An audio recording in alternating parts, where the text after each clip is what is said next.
A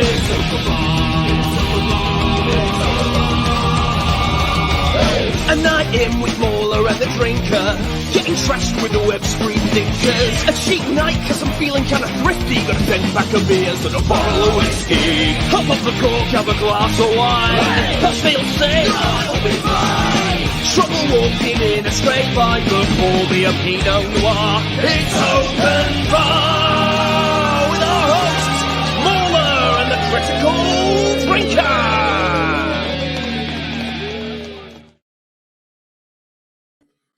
All right. Woo! We did it, everyone. Yeah. 100 years of open bar. Can you believe it? We made 1,000 years. Cheers to that. I'll drink to that one. Finally, we made it. Yeah. Feels like we started this thing yesterday sometimes. I know. That's the thing. When I get to spend time with you, it's always a pleasure. Time just passes like that. You know? Right back at you, you drunken. I was about to say fuck, but I can't say that word. It's just too early. Well, yeah. Okay, clearly I'm going to have to do some editing after this. Thanks, Mauler. You prick. 100 years. And this will be the last one because we get the channel demonetized after this with all the swearing. But no, it's... Honestly, it has been an awesome experience doing this. Like when we started Open Bar, it was only like every couple of weeks. It was a totally informal thing, and we just thought, oh, we'll play it by ear and see how it goes. Never imagined that we'd eventually get to this point where we've done 100 episodes, and we're rocking streams where we're getting like 24,000 people watching us live. So yeah, for some reason, people want to know what you have to say, what I have to say on almost everything, man. The amount of topics we've covered. We should have a list of movies that we've gone over, and TV shows, of course. Wouldn't want to exclude Acolyte there. I know. I mean, event. That was probably a big part of like why the past few streams have been very successful. It's not because we're interesting or anything. It's just wow, people just hate that show. But hey, I appreciate all the opportunities that we've had to do this stuff and the great support that we've had from everyone who's joined us, you know, including you lovely people in chat right now, this very minute. Absolutely. So thank you, all of you guys. But before we bring in all our guests, it's become tradition that we cover like whatever happened in the year of our Lord's this open bar, I guess. And so in this case, it's open bar 100. So that takes us from the 90s into the 2000s. And this was interesting in the sense that it wasn't particularly interesting at all when it came to digging up important things that happened. But in terms of movies, at the very least, the top 5 movies of the year in terms of domestic box office gross were How the Grinch Stole Christmas. Apparently, that was the top movie of the year 2000. Number 1? So, okay. Yeah, that was $251 million domestic. So, yeah. Mission Impossible 2. Not looked on too favorably. Nobody really likes it, but there's that. Gladiator, so it's better. Yeah. The Perfect Storm, which I never would have picked at number 4, but there you go. And then Meet the Parents, which wow, okay, that was a film. But it was also the year that gave us X-Men. So essentially, that was the year that kind of kicked off the modern era of superhero movies, I suppose. That's when you got the whole X-Men franchise started right there in the year 2000. Yeah. X-Men was huge for progressing everything on that front, for sure. Yeah. I know Blade technically got there first, and, you know, that was fair enough, but this was the first franchise that really got kicked off from it in the first They're all significant steps along the way. Yeah. And here we are, 24 years later, and no one gives a fuck about superhero movies anymore. So, yeah, times change. We also had The Green Mile. That was a reasonably good movie. The Sixth Sense. Scary movie, which I've got a real fondness for. Galaxy Quest. Another one. The last true Star Trek movie. And Battlefield Earth. We really finished strong with that one. An important film that changed the landscape as we know it. It truly was a significant movie in so many ways. It was also the year that George Bush was elected president. The PlayStation 2 released, becoming the best-selling games console of all time, which was fairly impressive. Some would say the best console of all time. I wouldn't blame them at all. I might say the PlayStation 3, but that's just my personal preference. It was also the year where the dot-com bubble burst. Remember that? You're probably too young, but the internet was a big thing back in the day, and everyone invested massively in it, and then everyone was going to be a billionaire from starting their own, website and stuff, and then it all fell apart in the year 2000, and it took them years to recover from that. So yeah, bit of a year of mixed bag, really. But it kicked off the new millennium. So well done, year 2000. You got us started. Truly. Now you Thumbs just up made for me me. think that I need to do a EFAP movies for Battlefield Earth. Oh, you That's definitely gotta should. happen. You should. Yeah, I think you've got Classic.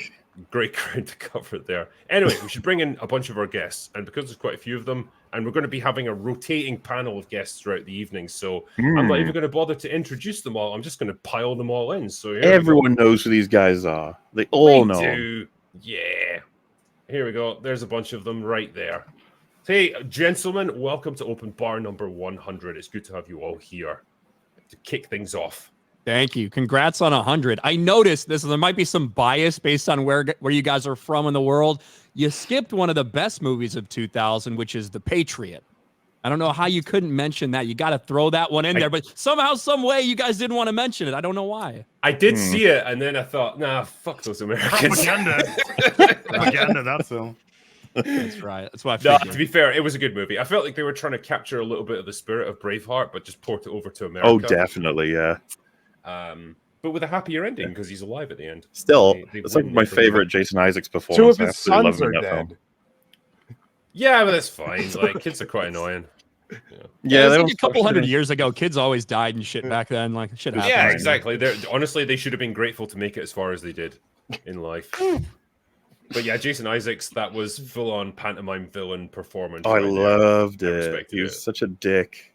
Yeah. The best kind. Couldn't That, help to but me, appreciate it. whenever you think of how they make British the evil character, that is his whole look comes to mind every time. I'm just like, yep, that's it. It's the evil They British even had man. the long black hair and everything. Like, yeah. It Is could that- be more evil. Is that what was that his first role like that, and kind of what almost people now think of him as that type of villain? I don't think it know, might have been, actually. yeah. I have to 'Cause trace he'd done- him. Yeah, he'd done smaller things. He'd had roles in like Event Horizon and stuff, but he wasn't really a villain in that. He was just like this kind of He was just quiet, guy. reserved character. Yeah, just a guy. But I think the always dependable British actor that can turn on a good performance, they're always going to get Well, cast as villains. Loved him as Lucius Malfoy as well. Nailed it. Loved him in Star Trek Discovery. No. That show didn't exist. Amazing. As what are you talking about? Why are you making up TV shows? I don't know. Sorry, I don't know. Oh, and Death of Stalin. He was fucking great in that. Oh god, his Zukov is incredible. He's got some of the best one-liners. That was a good movie. That doesn't get nearly enough love these days. Mm-hmm. Just like well, yeah. Oh, don't worry, we'll fix that after the bar's finished. Anyway, well, I mean, welcome, guys, for this. Appreciate you guys coming in. I was kind of torn about what to cover first. I didn't want to start on a bum note by covering the Acolyte because, like, we'll get to that. You know, we've all seen episode 4, and it's not. I don't think it's setting anyone's world on fire, really, is it? It's not big and it's not hard. No. I did have a little notion though, because we've got a little idea of doing like a celebrity death match this evening. We're going to do a few different rounds throughout the night, and I thought, why not kick it off with you guys? So the idea is we picked a bunch of movie characters and we've pitched them against each other. It's up to the panel to have a little debate about who they think would win in a given situation. So we've kept it nice and simple. I was Just just gonna hoping put we them- could get to kill some celebrities. We can try that as well. You know, we might get demonetized for that, so let's take it easy at first. We'll build up to it once we get a bit more drunk. But I'm gonna kick things off with this, and we'll see how we go. So, what the premise of this is: each character, we're gonna pitch them against each other. I've tried to pick people who are roughly comparable in terms of like their skills and their powers and stuff. You see who you think is going to win. They're just going to be put into, say, a deserted city where there's plenty of cover that they can use. They can try and ambush each other. They can try and outsmart each other. And it's a fight to the death. And they've each got their basic loadout. So if they've got some standard weapon or whatever, or some standard power, that's what they've got to work with. Let me guess the first matchup. May versus OSHA. Oh my God, we're evenly matched. We're both the same level of incompetent. Yeah. Oh, no. Yeah. The first theme is monsters and maniacs. So let's try it and see what we've got. So the first one, and these are horror movie characters to begin with. So we have got Pennywise versus Pinhead My from Hellraiser. goodness. So I'm curious. How does this fight even happen? Like, does Pennywise open the fucking configuration and just go? Yeah.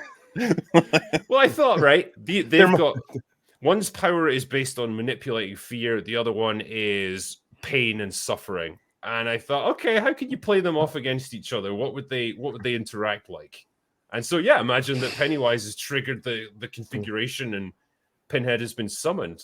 Like, Pennywise is like, there might be children in this small trinket. Let's give this a shot. You know, would he be immune to all of this stuff? I guess that's up to you guys to figure I was out. about to start with, I think they're immune to each other, but like, maybe not. Yeah. Well, I mean, Pennywise could do his little jig to distract. could. You know what I mean? He could True. do that famous Yeah. jig. You know, that could be used as distraction because everybody was like, "What the fuck is that?" well, one thing is the balloon distraction is completely useless against Pinhead. If it gets anywhere near him, it's just gonna pop. Pop, So, Yeah, that's true. Natural That's true. defense. yeah, he's got natural defense against red balloons. He 99 would of be them. interested. Yeah, he's like, I've tried to take so many of these home, and I always end up sad. I'm not going to do it again. I'm not falling for that. I mean, That's I'm not gonna lie, actually it would be funny to see these two meet, just to see their reactions to each other. I guess Yeah. Pinhead wouldn't give a shit because he'd just be like, "Yeah, I'll make whatever suffer, even this weird looking clown." But Pennywise would be like, "What the? Like, what? What do you do?" Well, because Pinhead was originally a human. He was a person, wasn't he, before he was possessed like this? Yeah. And so, does he still have like a Some latent memories personality? that you could draw on. Yeah, because, yeah. because Pennywise has to manifest his deepest fears. So maybe he could use that against him. Maybe his deepest fear is happiness. It could be. Aw, that's sad. Mm. Is it Pinhead draw has got an option, by the way, or is it we have to select a winner? I think we have to pick a winner of this one. Okay. Partly Won't because be I a want to death make match a ranking otherwise. of them. Has that? Pinhead got the power of hell behind him? Well, it's open to interpretation whether it's like the biblical hell or it's just like a different dimension of. Well, what pain is and suffering. Pennywise? It's an Ancient extra dimensional Demon, creature. extra dimensional alien demon thing. Yeah. So Yeah, his so, like- power is he can manifest your deepest fear and But use it against you. The thing is, he's very killable. The Acolyte. Yeah, I was gonna say that he's of these two, one of these has been defeated by children multiple times. Yeah. So But I'm gonna can go he? with But can he Pinhead. really die though? Can Pennywise ever like? I think truly so. move on? I think Doesn't he he? can. Doesn't Well, he he can in put the him a die book. at the end of it, part 2? Isn't he Yeah. just going to come back? He's Well, like, It's Isn't It's Iterer. isn't the new Pinhead a woman? Yes. probably. So But, he'd yeah. lose. so that's a Yeah. win right there. They wouldn't let her lose. Stunning. Yeah, but That's it's a good point. Well, confident. no. Then No, I'm then, gonna go with then classic Pennywise Pinhead, wins though. because he's up against a woman and she's incompetent. She probably works for Disney.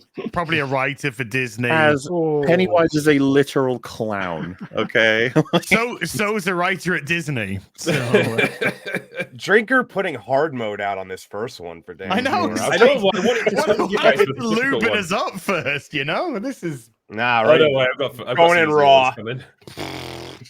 How are we going to do this? We're going to do a vote between the I seven think, of yeah, us? I say. Well, we vote, do have yeah. an odd number of people if Drinker is voting, so yeah. Yeah, that's true actually. So Should we go from top to bottom? Yeah. okay, so shall I cast mine? I reckon Pinhead wins. I'm probably going Pinhead. Well, it makes it uninteresting. That's my vote. Well, where's the location? Because if there's no So- silver around, then Abandoned Pennywise- city. It's that's Liverpool. Yeah, so it's Liverpool. just Oh, there's no generic, silver like- then. well, if it's Liverpool, then he has his box stolen. Yeah. Az, Pennywise. what's your thoughts? Definitely Pinhead, easily. Dark Hour. Is everybody gonna? I'll just say Pennywise just to be so it's not Okay. a sweep. Yeah, I'll be same here. wrong to be different. Pennywise to be different. All right. Well, it looks like Pinhead's taken this one. By the so time it I got shall- to me, it was already decided. So Yeah, I shall note it down. Anyway, we'll see what we can do with the next one. So we've got Imhotep from The Mummy versus Gozer from Ghostbusters. Oof. Oh. Both supernatural beings with quite a few different powers they can draw upon. But it's difficult to say who would be more powerful or who would win in a fight. I So guess again, I leave it The up to you. woman. I'll say the Imhotep's woman. got to get That's his it. hands on a proton pack, or 4 of them, which is honestly within his potential.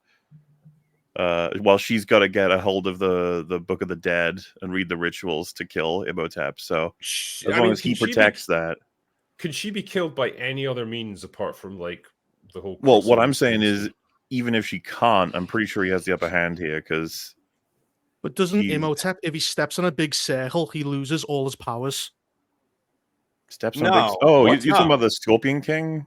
Yeah, Temple? he steps on it. He Yeah, can't but- use no, his that was telekinesis. that was just- because he crossed the line and they wanted what is it? Anubis wanted him to fight as a mortal. That he doesn't. That wouldn't only- apply with this. That only applies to that specific situation. But it isn't an abandoned city, you said, right? How many cats are wandering this city? Cats don't work on Imhotep at full power. In this picture, he's not at full power yet, though. Mark. Well, yeah, Drinkers, but he let's- have full power. Yeah, so I what I would say about all of these characters is like they're both in their prime. So whether you see that as them being like young and strong in some cases or at full potential. Okay, so cats So- are no longer around. So Imhotep, yeah, he's fully regenerated. He's got all his powers. Gozer has been like summoned into the mortal realm. Wait, does it count if you just get rid of Gozer and not kill Gozer? it's a Yeah, death this is- match. Well, yeah, if, feel if like she's we've- been nullified, she's been defeated. She doesn't have to, I guess, have been Well, destroyed it's from all existence. If it's a death match, death is required, as Reaper said earlier. So Well, at that point, can Gozer even be killed or rather than banished? Banished, I would say, but I feel like we've seen Imhotep do so much more shit than Gozer, like in terms of like knowing what He or, can like summon what the powers biblical are. Do you know what I mean? plagues, like yeah, he can summon plagues of locusts, fire Sandstorms. from the sky, sandstorms. Fire he can, is suck notoriously the good life right out against of people. fire is notoriously good against marshmallows too. So that takes out that whole. I don't know if Imhotep's greatest fear is going to be a big marshmallow man or whatever. I want to see Imhotep fight the Marshmallow Man, though. Dude, especially with Imhotep doing his big sad mummy, you know? And they both just punching each other. Yeah. So if we had to put it to a bit of a vote, I think yeah, I'd Hmm. probably come down on the side of Imhotep on this one. I think I'm the same. Judging by what happens in each of their movies, I feel like Imhotep's got the edge on doing what needs to be done to banish Gozer before Gozer can kill him. I'm on that side too, mostly just because I feel like so uncertain about what else Gozer can do. Do you know what I mean? If that makes sense. Yeah. Yeah, we don't get to see a huge amount of her powers, I suppose. What about you, Reaper? What do you recommend? Imhotep. Yeah. Yeah, As- Imhotep. I'm going to go Gozer because you take the proton Sim. packs out of it, then she's probably capable of doing all Oh, kinds wait. of fucking weird shit. Presumably the proton packs exist in the world. Imhotep. No. Imhotep's got Homo. No, we're It's talking Pride about- Month. We got to give him the nod. Homotep, right? Okay, so Homotep.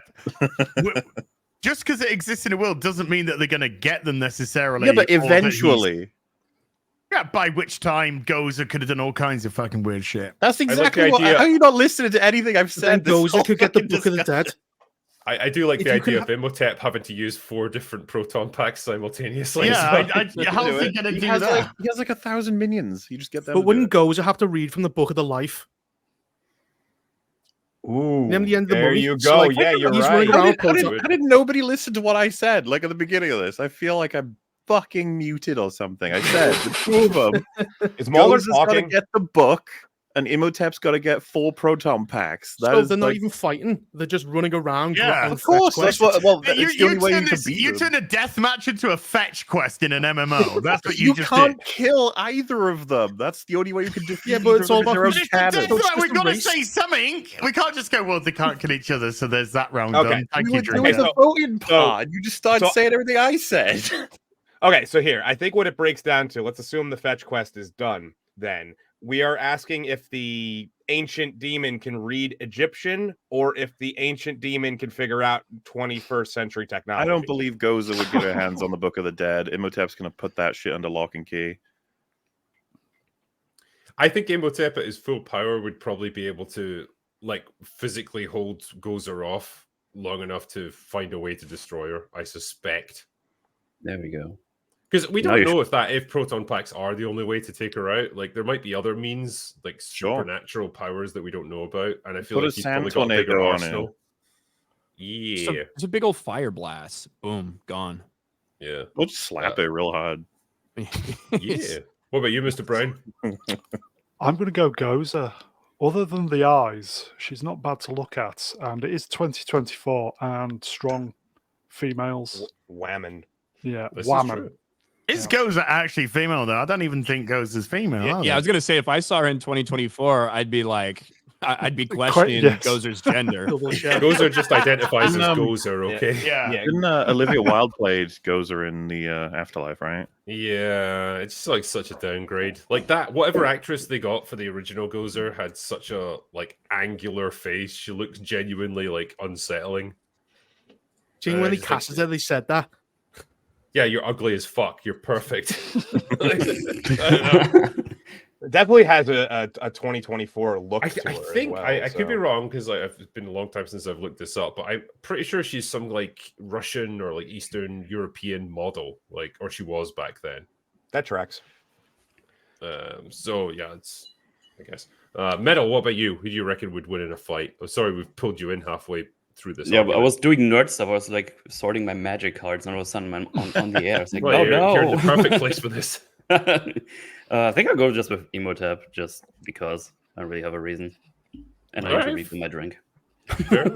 Well, Imhotep's kind of taken this one then. I think there was only 2 votes for him. So yeah, I guess I would have Oh, voted. sorry, for there was only 2 votes Imhotep. for Gozer. Sorry. This next one should be a bit easier to figure out. It is Movie Bob versus a reasonable sized portion of food that a normal person could Bob eat. is dominating. Well, Not yeah, even gives close. me Movie Bob's- This is PTSD. easy. This is an easy one. Yeah, like I could eat that, so I think Movie Bob could definitely handle it. Okay, who here actually tried this though, except me? I was Yeah, gonna Mel say, did actually give it a shot. that's I a, Did you do it, Metal? High Oh, five. no, Yeah. I couldn't finish it, and that's when I was like a fat. normal Friday or Saturday night for me on DoorDash. I'm not even gonna lie. That I bar want to is see still out Ryan there. do this. Ryan, I want to see you do this. This is I- not so. I did not feel well after this. I'm This not even was fucking bet, yeah. around. horrible. My normal DoorDash McDonald's order is 20 McNuggets, 2 large fries, and those are like medium fries right there, and 2 double cheeseburgers. That's like my Wow. standard go-to. So that's Ryan- just 2 extra double cheeseburgers thrown in. The fries aren't even as big. That's no problem. I'm jealous. How of are your you not? How are McDonald's. you not the That's no size of problem. Movie Bob? Like, What a drink. He might go I- outside, to be fair. He makes sure to get the Diet Cokes just to offset all the calorie intake on That's Oh, the that's key. right. You gotta Challenge get has the to be diet done Coke. in 1.5 hours, I think, was the time limit, or something like that. Who Yeah, is yeah, it? They've never seen a thin person drinking Diet Coke. it Hey. is all the drink that would be the problem though, because there's so much liquid there. Like to try and drink all of that. Ugh, Mhm. man. But I yeah, feel okay. like I could do this in 20 minutes. Fast food is actually like notoriously not that dense, so it heats quickly. So that's one of the reasons why it's easy to eat. Mhm. Oh, come Yeah, on, it was Ryan. very This easy is to a not video, finish. Ryan. Come on, this is a video for you. Come on. Yeah, you Yeah, gotta take do a it. break from bashing the Acolyte to see Yeah. people stuff my face. Yeah. Do like Just mug combine rub the You're in. getting Nikocado Yeah. avocado right now. Ryan Just v. Food. Do it. New You video. say, you predict who you think Smilo Ren is. If you get it wrong, then you got to do this challenge. Yeah, I was gonna say just combine the two. There you go. You've Ah. succeeded. Well, it seems to be unanimous on this one. I I'll do it, reckon yeah. everyone seems to think that Bob's got this one. So well, does the eventual heart attack get added to McDonald's side? Because if that's the case, then the death match would go the way of McDonald's. No, it's got to be on the day. So Bob would probably okay. win in the sense that he would consume all of this and walk away from it. He might eventually die from it. Okay, then yeah. I think we're all in agreement then. I think I'm going to order this tonight. I'm not even lying. Now I'm hungry. Look, I like how I put Bob under Monsters and Maniacs as well. There's a lot of trans fats there, so I don't think Movie Bob wants to be bigoted. That's true. Yeah. But if Movie Bob wins, does he just keep going through the competition, eating everyone? Well, what he would say is he eats it. He's eventually going to get matched up against Imhotep or Pinhead. So wow, that could be an interesting fight. It's going to be another Kirby Movie situation. Bob would realize Pinhead's greatest fears.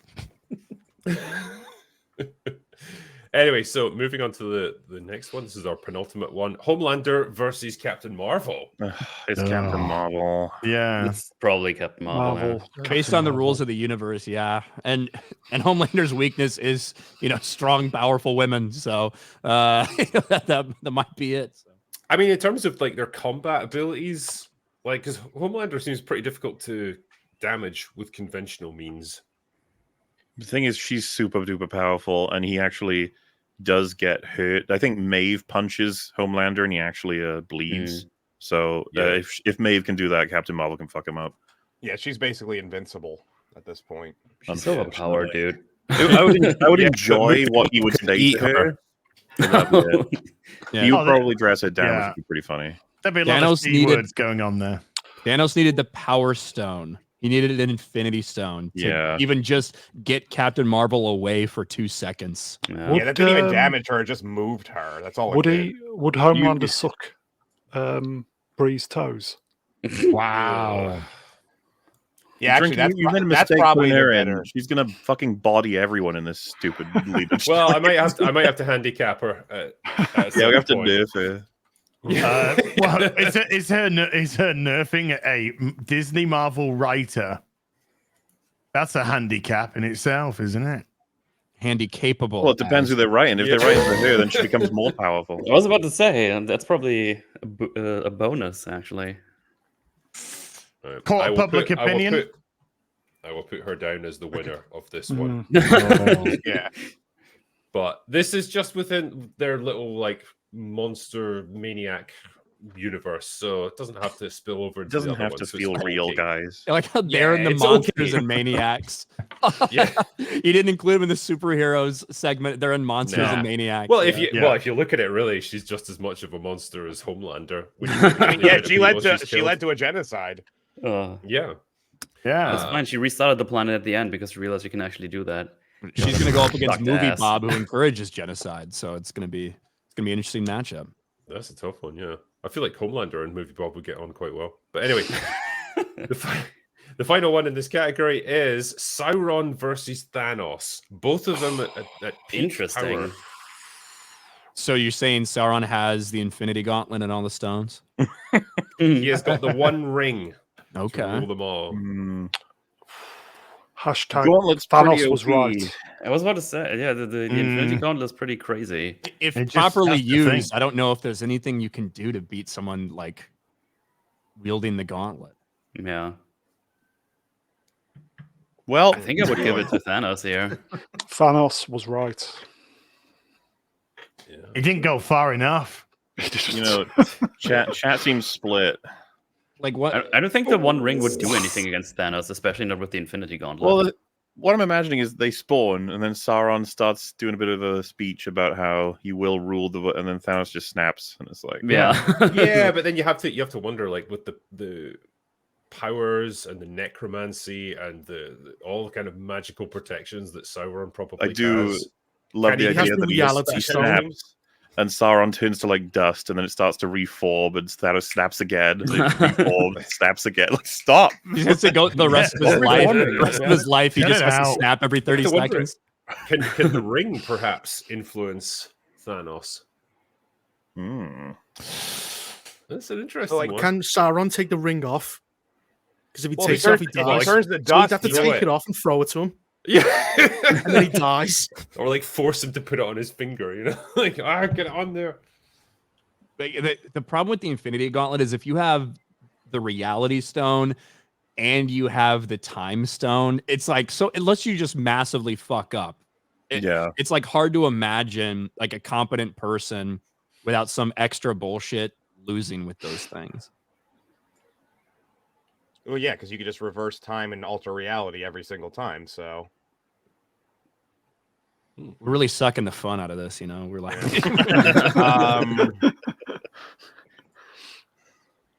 Dark Side wins. There you go. Well, I'll put it to a vote then. So, yeah, from top to bottom, who do you reckon? I guess I would probably go with Thanos on this one. I'll call him by the name. I think Gary calls him Thanos, right? Yeah. Because he read it that way when he was a kid and he refuses to change. Yeah. Thanos. Okay, Ryan. I gotta go with Thanos, unfortunately. Makes sense. Reaper. Thanos. Yeah. Thanos. Let's get to a point where it's like Thanos, sadly. Yeah, I think it's unanimous. Well, as usually tournaments go, the first round is usually a wash for the favorites. So yeah, Thanos. I can't see this going any other way. Yeah. No, that's fair. I think that's a pretty good summary. Yeah, it'll be interesting when Thanos has to take on Captain Marvel. But yeah, a lot of the other categories that I came up with, they're more based in, I guess, like less super-powered beings, where there's a clear divide, and more like, there's a bit more interpretation there. But I kind of wanted to just start with the random characters that didn't really fit into any other category. So fair enough, we got it. All right, we've got our winners so far. So let me just get rid of that. Go away, you. Go. Okay. Go away, new. Yeah, I will do the next round in a little bit. But right.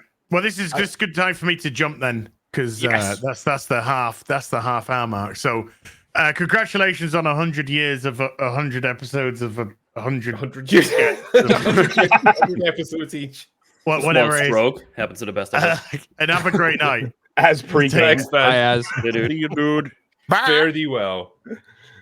Well, I've resisted it for a while. I tried to do something a little bit more fun in the meantime, but I suppose I should talk a little bit about it.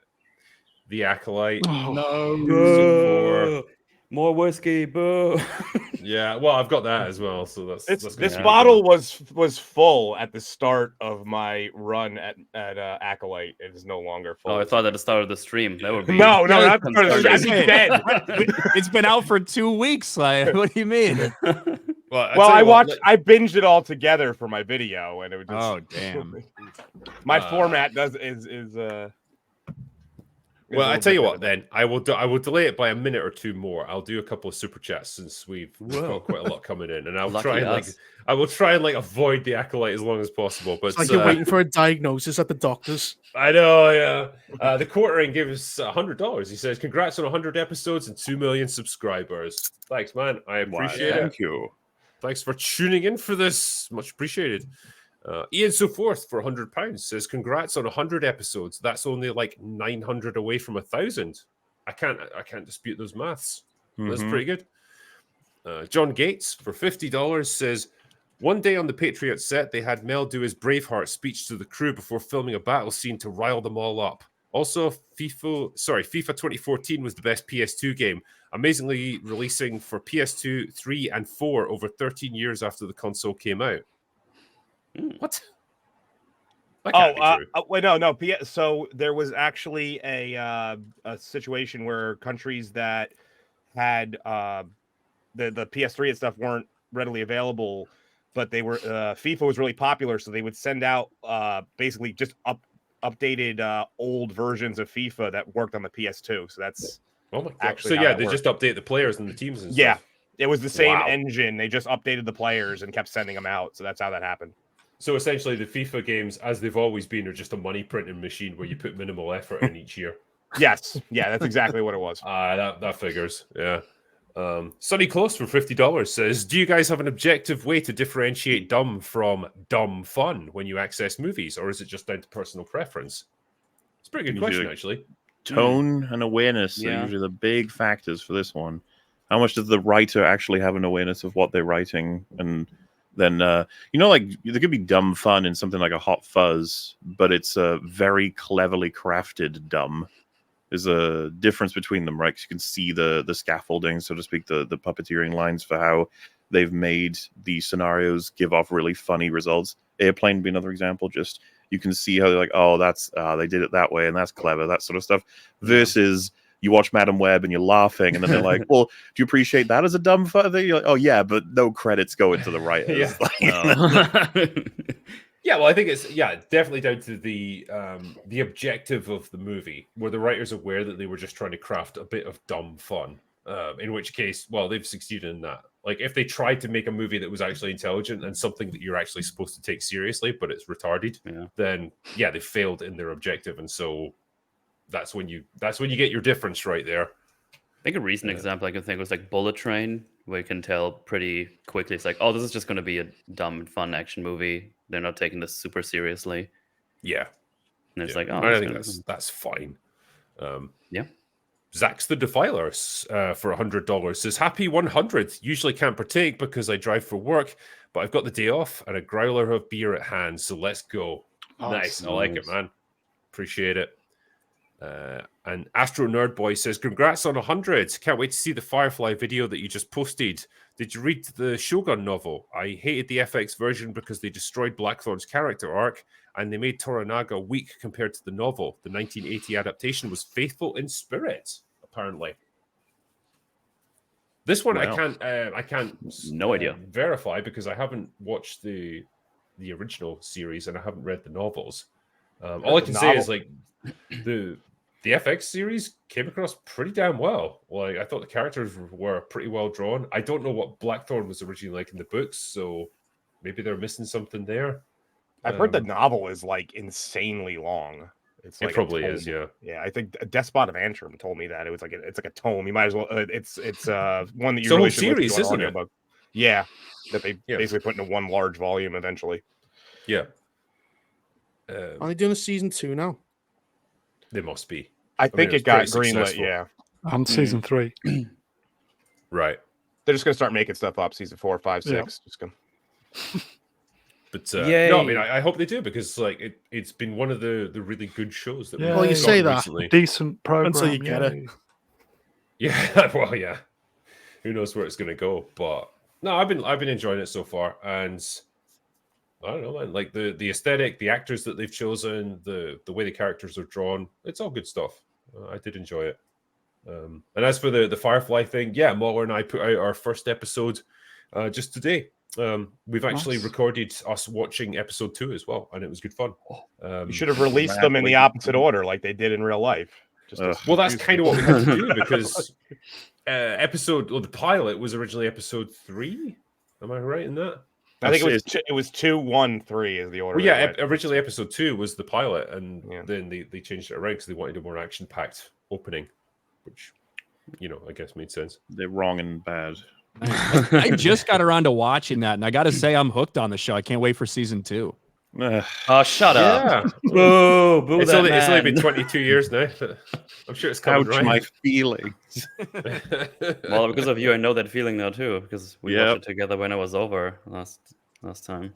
That is my goal, to make people suffer. So like I do it in both forcing them to watch bad things and then forcing them to watch good things that got cut off before they. That's Disney's goal: make people suffer. Well, they're doing well.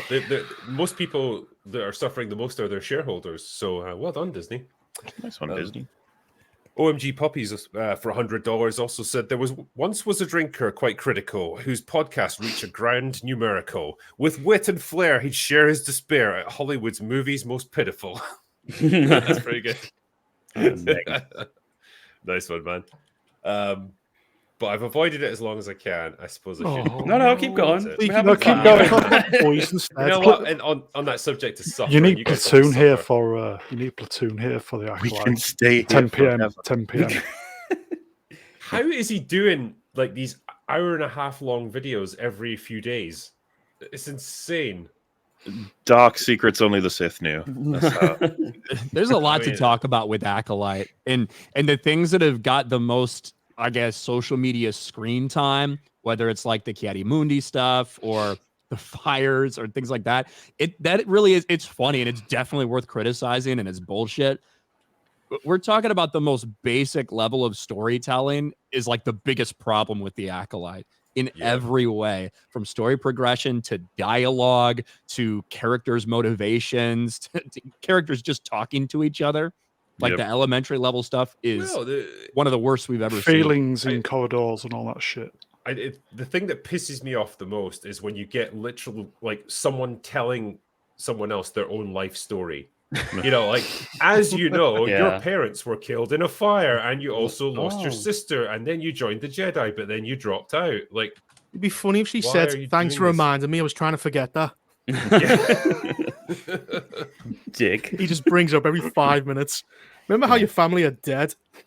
Yeah, as you know, Mauler, you have 487,000 subscribers. What? Why would you announce that? That's bad writing. Who's writing you, Ryan? Well, there's a camera in the corner. It's recording me. I thought I should say that to progress the plot. Yeah. I love how easily Saul is persuaded as well. Like, I know this is like more of an episode 1 and 2 thing, but it's like, May is dead. 100% definitely dead. I saw her die. And then he ends up speaking to Osha for 2 seconds, and it's like, I believe that she's alive. I believe you. They do that all the time in like they don't. It's not even. That's actually one of the more separated ones. They did it in this most previous episode where I forget her actually. Vernestra. I call her Jedi Master Nepotism. She's like, oh, we're not going to tell the Jedi, the council, because that would, they have obligations. We're going to break protocol. And then they they just walk slightly over to the hallway, and she gets mad at Saul for not following protocol. Within 2 minutes, you just have like not even paying attention to their own writing for not even a page away. Why do they have why does everyone in the temple have white clothing, but when they leave they all have brown or yellow? That's their field outfit. Yeah, that's like hey, we're kind of going as travelers. This could be like a traveler cloak that anybody could hide under. We're going to be a little bit I don't want to get my white dirty. Yeah, basically. Is there anything good about the show? The blaster thing as well? Like, the token male character. Yord. Osha. Yeah, when he's like, I'm going to need that blaster off you. And she's like, it's mine now. That's Jedi property. Yeah, and then the scene just cuts to something else. Like, they get interrupted, and then that never gets brought up again. What was the point says, in that I care about your safety. Well, he says, I care about your safety afterwards. They go, how does leaving her disarmed help I don't understand. They make clear that she's like not under concern anymore. Like, they know she's a good guy, and he's like, can't have that laser. I was like, surely she should have it. They thought the best inspiration for a battle scene was a bug zapper, Mauler. The giant bug flew right into the saber and killed itself. So, and they immediately announced to everyone, it's attracted to light. At it. Yeah, it's attracted to light. It's like, shut the fuck up. And then they just cut to the next scene. It didn't even matter. That was useless time. It'll come up next episode. It'll justify. It'll be perfect. If they're going to use all the moths to kill Darth Teeth or whatever we name him. I don't know. Milo Ren.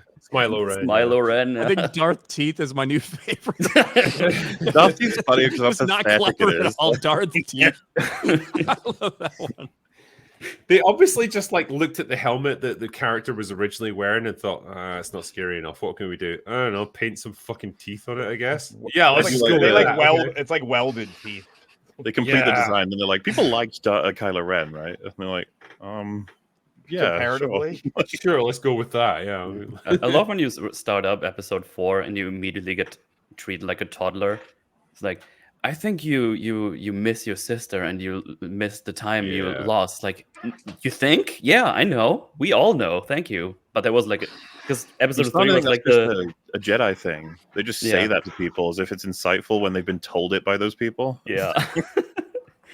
It's all for the audience because I don't have any faith in the she audience. loved you. everyone just tells everyone else around them exactly what they're thinking, and shares their innermost thoughts and motivations at all times. But it contradicts what the last episode. Last episode, he goes, "You want revenge." The next episode, he goes, "You want to save me, don't you?" At this point, she's like, I'm whatever bringing you some say. reinforcements on this one because we're going to need them.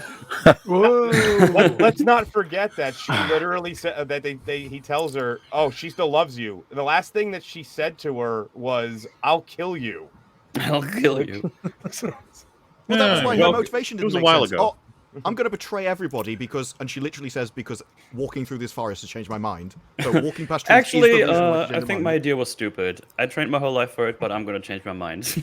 Yeah, but she says that her being alive changes everything. It's like the last thing you did was try to murder her, and now you suddenly care all of a sudden. It's Is ridiculous. this some kind of weird 4D chess shit? Because when I heard her say all that, I was just like, is she just lying? Like, what is this? I assumed like her goal here was like, I want to ingratiate myself with the Jedi so I can get close to Saul and then kill him. But then the fact that she goes to try and surrender to the fucking retarded Wookiee Jedi and he's already been sliced and diced makes me think, no, actually, she probably was legit trying to surrender because she had a change of heart from walking through a forest.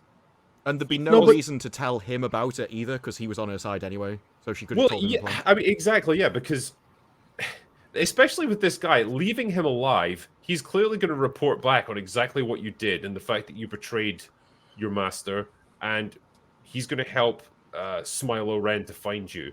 If you just murdered him and you just disappeared after that, Smilo Ren might never even know what happened to you. Smilo Ren might not even exist after that because he might very well be Smilo Ren. Well, who knows? They won't be. She didn't. She's a good person now. She made the turn just like that. She found out her sister's alive, and then I don't know how much time passed between then and now because they don't give us time. They literally leave that planet where they were at the apothecary, go straight to Kelnaka's world. You know, do not pass go, do not collect $200. They go right there, and they're tracking him down. Whereas the Jedi leave, go to Coruscant, have a bunch of meetings, have enough time to get a weird relationship going with Jecki and Osha, where they're like really friendly and kind of close now. Talk about it for a while. Fly all the way back to Kelnaka's planet. The bad guys just got there and said we have 3 hours of daylight left to find him. Suddenly are able to get there and catch all the way up with them in that same 3-hour period.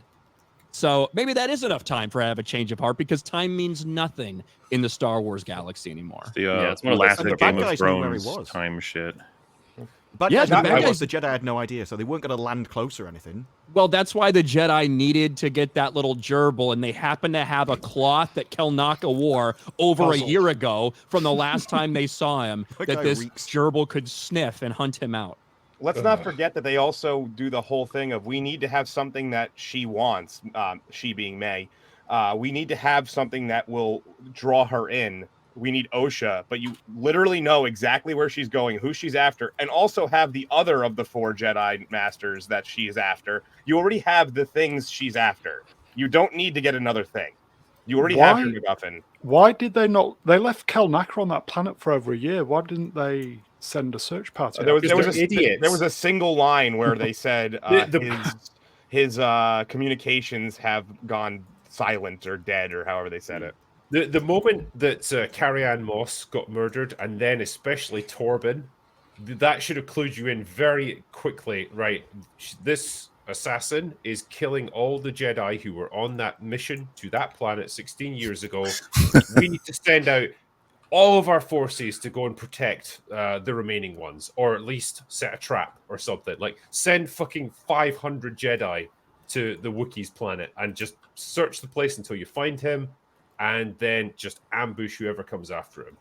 Even the best assassin in the galaxy is not going to be able to take on hundreds of Jedi simultaneously. Well, they seem to think that this is such a bizarre scene. They're like, oh, I'm going to send this other Jedi Master to go and take care of her. To the point where Soul is like, oh God, she might kill her. It's like, this lady took out Master Indara or whatever her name is, right? Was she not impressive? Why does nobody think this person could do serious damage? They never treat them with the danger that they actually represent. It's like when they think that Osha was the one responsible, they put her on a prison ship with like 2 droids guarding her. Like, really? This one droid guarding and 2 pilot droids. Yeah. I loved as well at the beginning of the episode where Osha is like, well, I've done exactly what I set out to do. And it's time for me to leave. And it's like, you've done fuck all. You've just saw your sister, and that's it. She's Time I still, return to my home planet. she's still on the yeah, she's still at large. She's still a danger to many other people. You haven't captured her. You don't know where she is. And that's it. You're happy with the current situation. You're just going to go home. Really? Question: does anybody know how this cost $180 million? No. Money laundering. Robert, anybody? Rob, you can close in on this Backhanders. one. What are we talking about? You know, it's interesting because I was on a show the other day talking about budgeting of television shows in regards to Friday the 13th, the Crystal Lake series that has been scuttled. One of the things that happens with television budgets is the company making the show, which is Disney. It's making its own show. They take a big percentage of the budget for themselves. So even though the budget's $180 million, most of the time TV series are made by external companies that are paid by, first of all, the network. Like in the case of the Friday the 13th series, the network Peacock paid A24, and they had an $85 million budget to make 8 episodes. Well, A24 wants to then take a percentage of that, 40%, for themselves. So the remainder is what they have to make the show, the actual show with. Now, I don't know how Disney plays that. I don't know. But this show does not look to me to be a very expensive show. And whatever their budget is reported as, I don't think the people that are actually making it have nearly that much money to make the show. I mean, we're talking 8 episodes here. What I don't understand is why aren't we getting Star Wars shows that look like, well, Andor and Game of Thrones? I mean, you'd think that these shows, aside from the space shots that look like ILM Star Wars space shots that we've seen all the way back to the original Star Wars, these sets look. Somebody said they look like a Saturday morning TV show, which they kind of do. There's no expanse. They don't feel expansive. They feel very small. The sets seem like I'm watching a Star Trek show, a Berman era Star Trek show from the early 90s. And this show in particular does not look very much like a Star Wars show. And I don't understand that. You'd think that by now they would have, like Andor shot in Europe.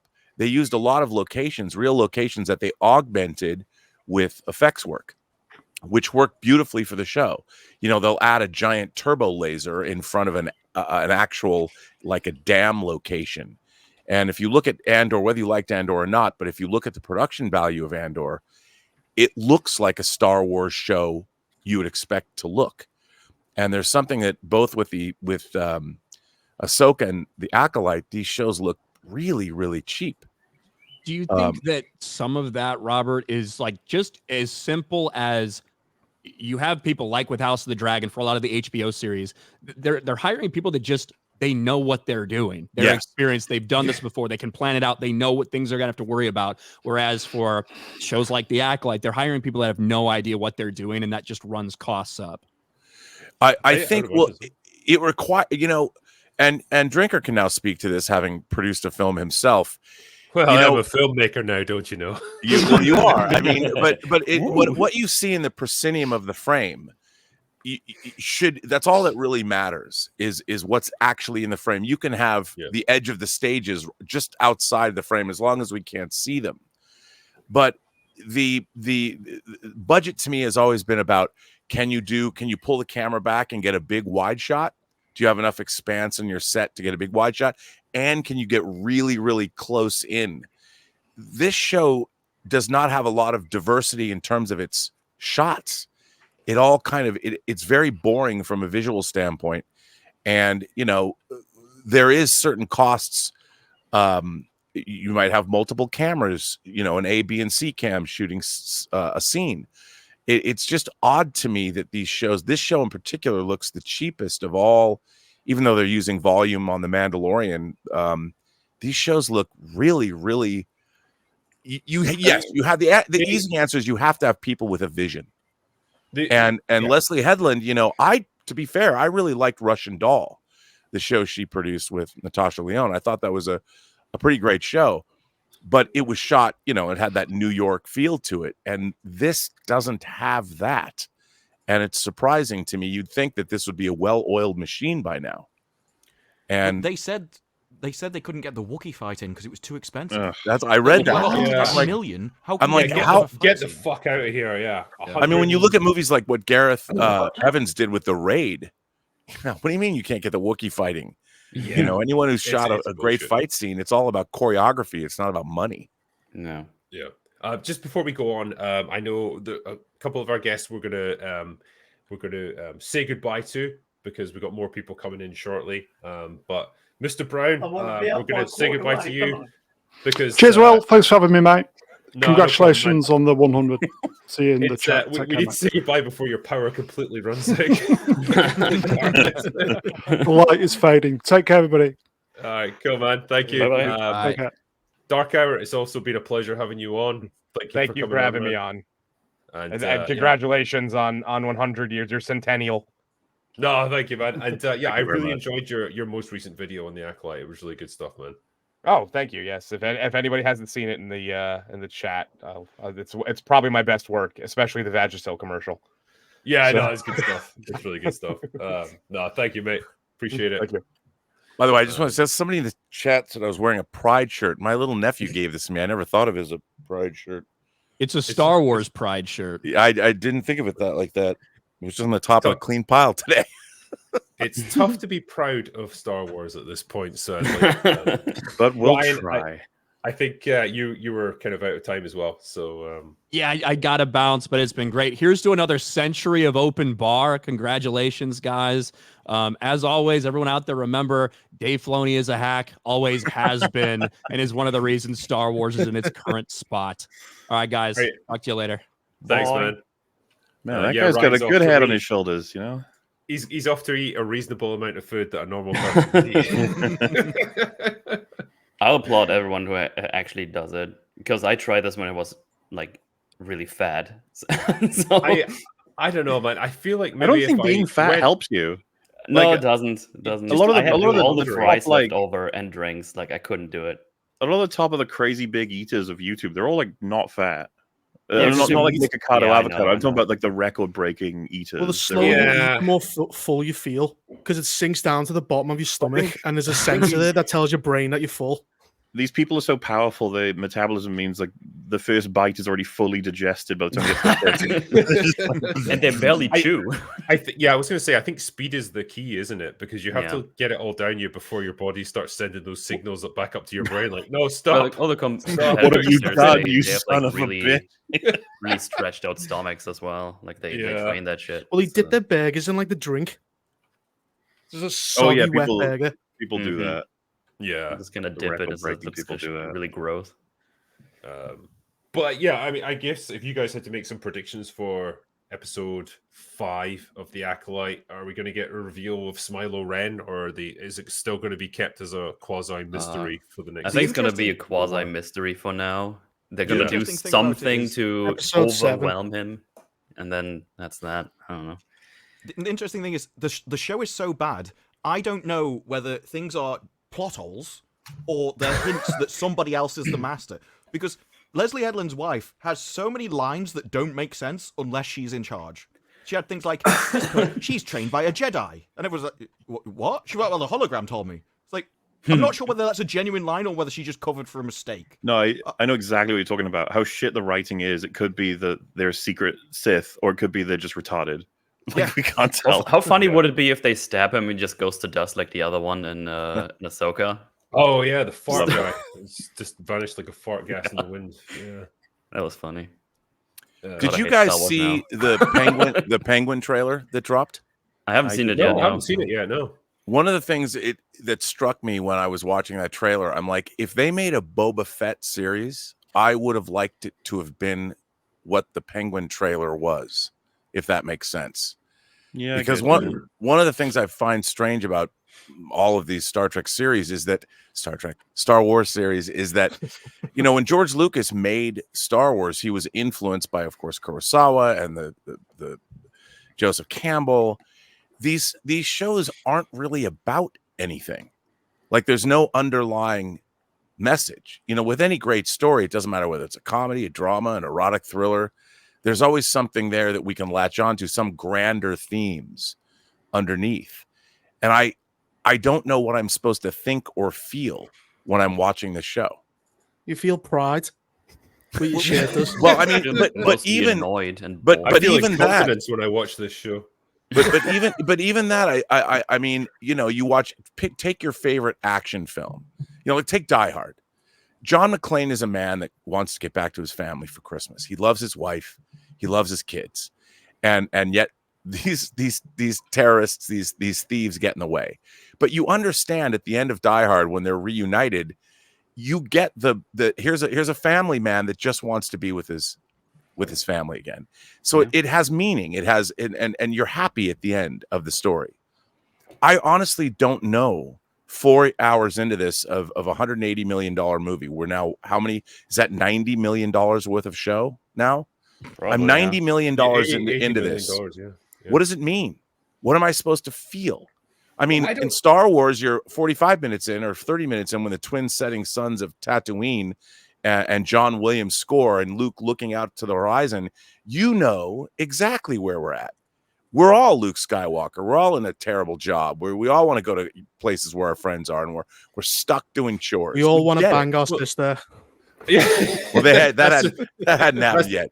That's a Liverpool thing, to be fair. But I mean, I watched the show. To be fair, I'm from Scotland, so I can't talk. But I want to love it. I do. I want to love Star Wars, but I look at it and I'm like, it has nothing to say.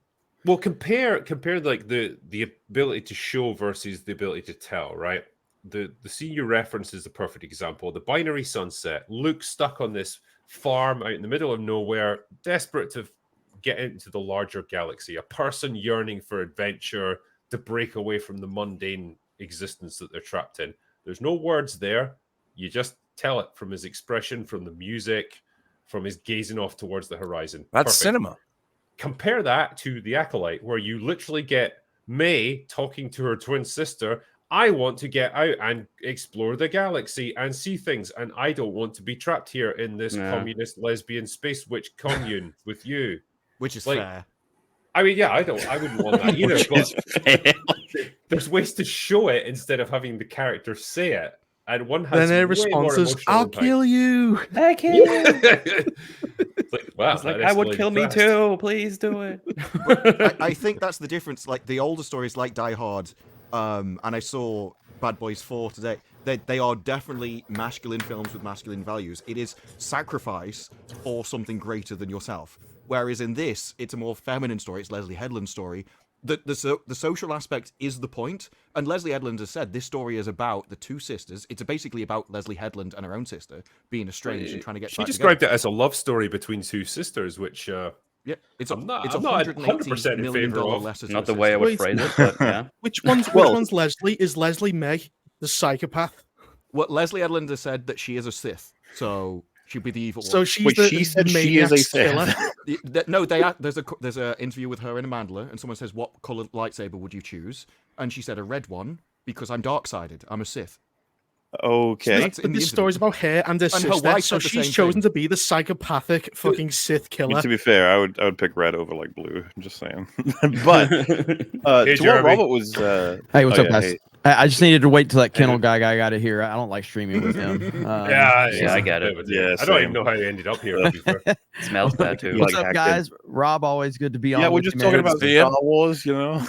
Yeah, You might be familiar with Star Wars. You guys have to catch me up. I really haven't been paying attention to this Acolyte situation, so I don't really know what's going on. I haven't made like 20 videos in the past 3 days on it, so I really kind of lost. Captain Grifter, Yeah. you're on time. Yeah. I was going to say, Grift if Robert, with what you were saying about the meaning and sort of the thematic value, I think if Leslie Headland were here, she would tell you it's about a sisterly bond being discovered over time, the traumatic, breakaway of family values and trying to bring back the people you love, or blah blah blah. And you'd sort of be like, oh, well, none of that was in the show though. Like I didn't feel any of it.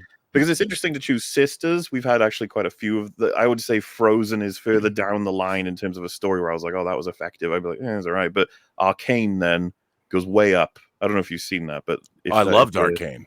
Yeah, I thought it was fantastic. And so if that creates the scale, I think it is actually just down to the execution, right? Like I wouldn't have known what the fuck Leslie Headland wanted me to think of her show. I would need her to tell me. What? Yeah, I mean, and that's I mean, we all love stories, and that's the great thing about why we fell in love with movies and certain TV shows. And Star Wars is one of those seminal stories. I mean, especially the first Star Wars and Empire was so impactful to me in my own life, and the idea that, you know, I was younger, but I looked at Luke and I'm like, I yearn for that. I yearn for getting away and doing something unique and something interesting. And that was, I think it's an interesting point when you say the difference between the masculine and feminine, because I've always been interested in feminine stories that come from the female point of view, because the best of them are very insightful. And they have things to say that I don't necessarily know or understand, but contextualized in a great story, I learn. And I think I don't think anybody has a problem with the storytellers if the story that they're making is effective and great. I think that all of us are consumers of great storytelling. That's what we're all looking for. And it's frustrating when we're seeing storytelling mediums or mechanisms like the Star Wars franchise that were so good at it turn into something that seems like you need to return it to the store because it doesn't work. Yeah, it's truly made for no one. And I think we all agree that you don't, whether you're a Star Wars, mega fan of like the lore, like Ryan, or whether you're kind of the normie Star Wars fan, or if you don't know anything about Star Wars, this show doesn't work on any level whatsoever. This show works for no one. It's made for no one. Now, they'll claim that it's made for, more diversity and bringing more people into the equation. Women don't even like this. Women like stories with strong male characters being the hero and the damsel in distress. That's what women like as well, just like men like those types of stories. Now, you can tell a slightly different perspective within those stories if you want to kind of cater to one audience or the other. But generally speaking, audiences like the same overarching story and themes. You can just tell them from slightly different perspectives if you want. This is made for absolutely no one, except for YouTubers trying to grift off of it. Thank you. That's it. That's the only person it's made for. Yeah, it's just going by feeling as well, because I recently finally rewatched Lord of the Rings after probably 10 years. Like, for some reason I've waited way too long. The fuck is wrong with you? I'm sorry. I wanted to watch with you when it was over, and then you made me watch Glass Onion, so you shut the fuck up. We watch plenty of good things too. I know. No, it's just like, oh, let me pop this in because I got like the 4K UHD whatever the fuck. I was like, okay. And then you watch like, oh, that was 4 hours. I was like, okay, I'm gonna watch the next 4 hours now. And when I go with these shows these days, like 30 minutes, ugh. And then you put it on and you have the Acolyte, and it's like 2 minutes of shots that you don't need. It's like, okay, you have 30 minutes. How are you wasting my time in 30 minutes? This should be going over like this. Rob, you often talk about verisimilitude. I probably said it wrong. Verisimilitude. Verisimilitude, yeah. Yeah, your ability to just lose yourself in the story and forget that you're watching a movie or a TV show and just be part of that narrative, which is exactly what Lord of the Rings accomplishes. Well, to bring that up, the opening. If you look at when Gandalf arrives in the Shire after the opening of Fellowship, the montage, what's really interesting about that is it sets you in a time and a place, and there's all these little details. You see the hobbits sweeping their front stoops, you see the kids, you have Frodo and Gandalf having a fairly innocuous but great conversation. Yo, late, and you see the Shire. You see it immediately establishes this entire world that is what all the characters are fighting for. Whether they're from Gondor or Rohan or whatever, all the characters are fighting for that Shire ultimately. And it immediately tells the audience, this is what we're all about. In the Acolyte, they're taking us back to the High Republic era, which we haven't seen on film before. What is it? You don't learn anything about that period of time. Why is it different? Where we're at? Immediately, you just see a mysterious figure walk into a bar and kill a Jedi. There's nothing about this that sets it apart. You have no idea why is the High Republic different than the period of the time the Empire ran everything. I mean, what's going on here? And that's what I think we're missing, that verisimilitude. You're missing all of that. They could have just spent at least 10 minutes setting up this new era and brought us into this new world, and there's none of that. Well, Yeah, the there's so other many thing as things to well do is like this you very quickly get the feeling, whether it's Lord of the Rings, whether it's the original Star Wars trilogy, where you get into a comfort zone with it, where you can relax and know I'm in good hands, storytelling wise. These guys know what they're doing, and I can enjoy this story, and I'm getting absorbed into it. With The Acolyte and other shows like it, it's the exact opposite effect. I'm very aware throughout the whole thing, I'm watching a TV show made by people who are probably dumber than me.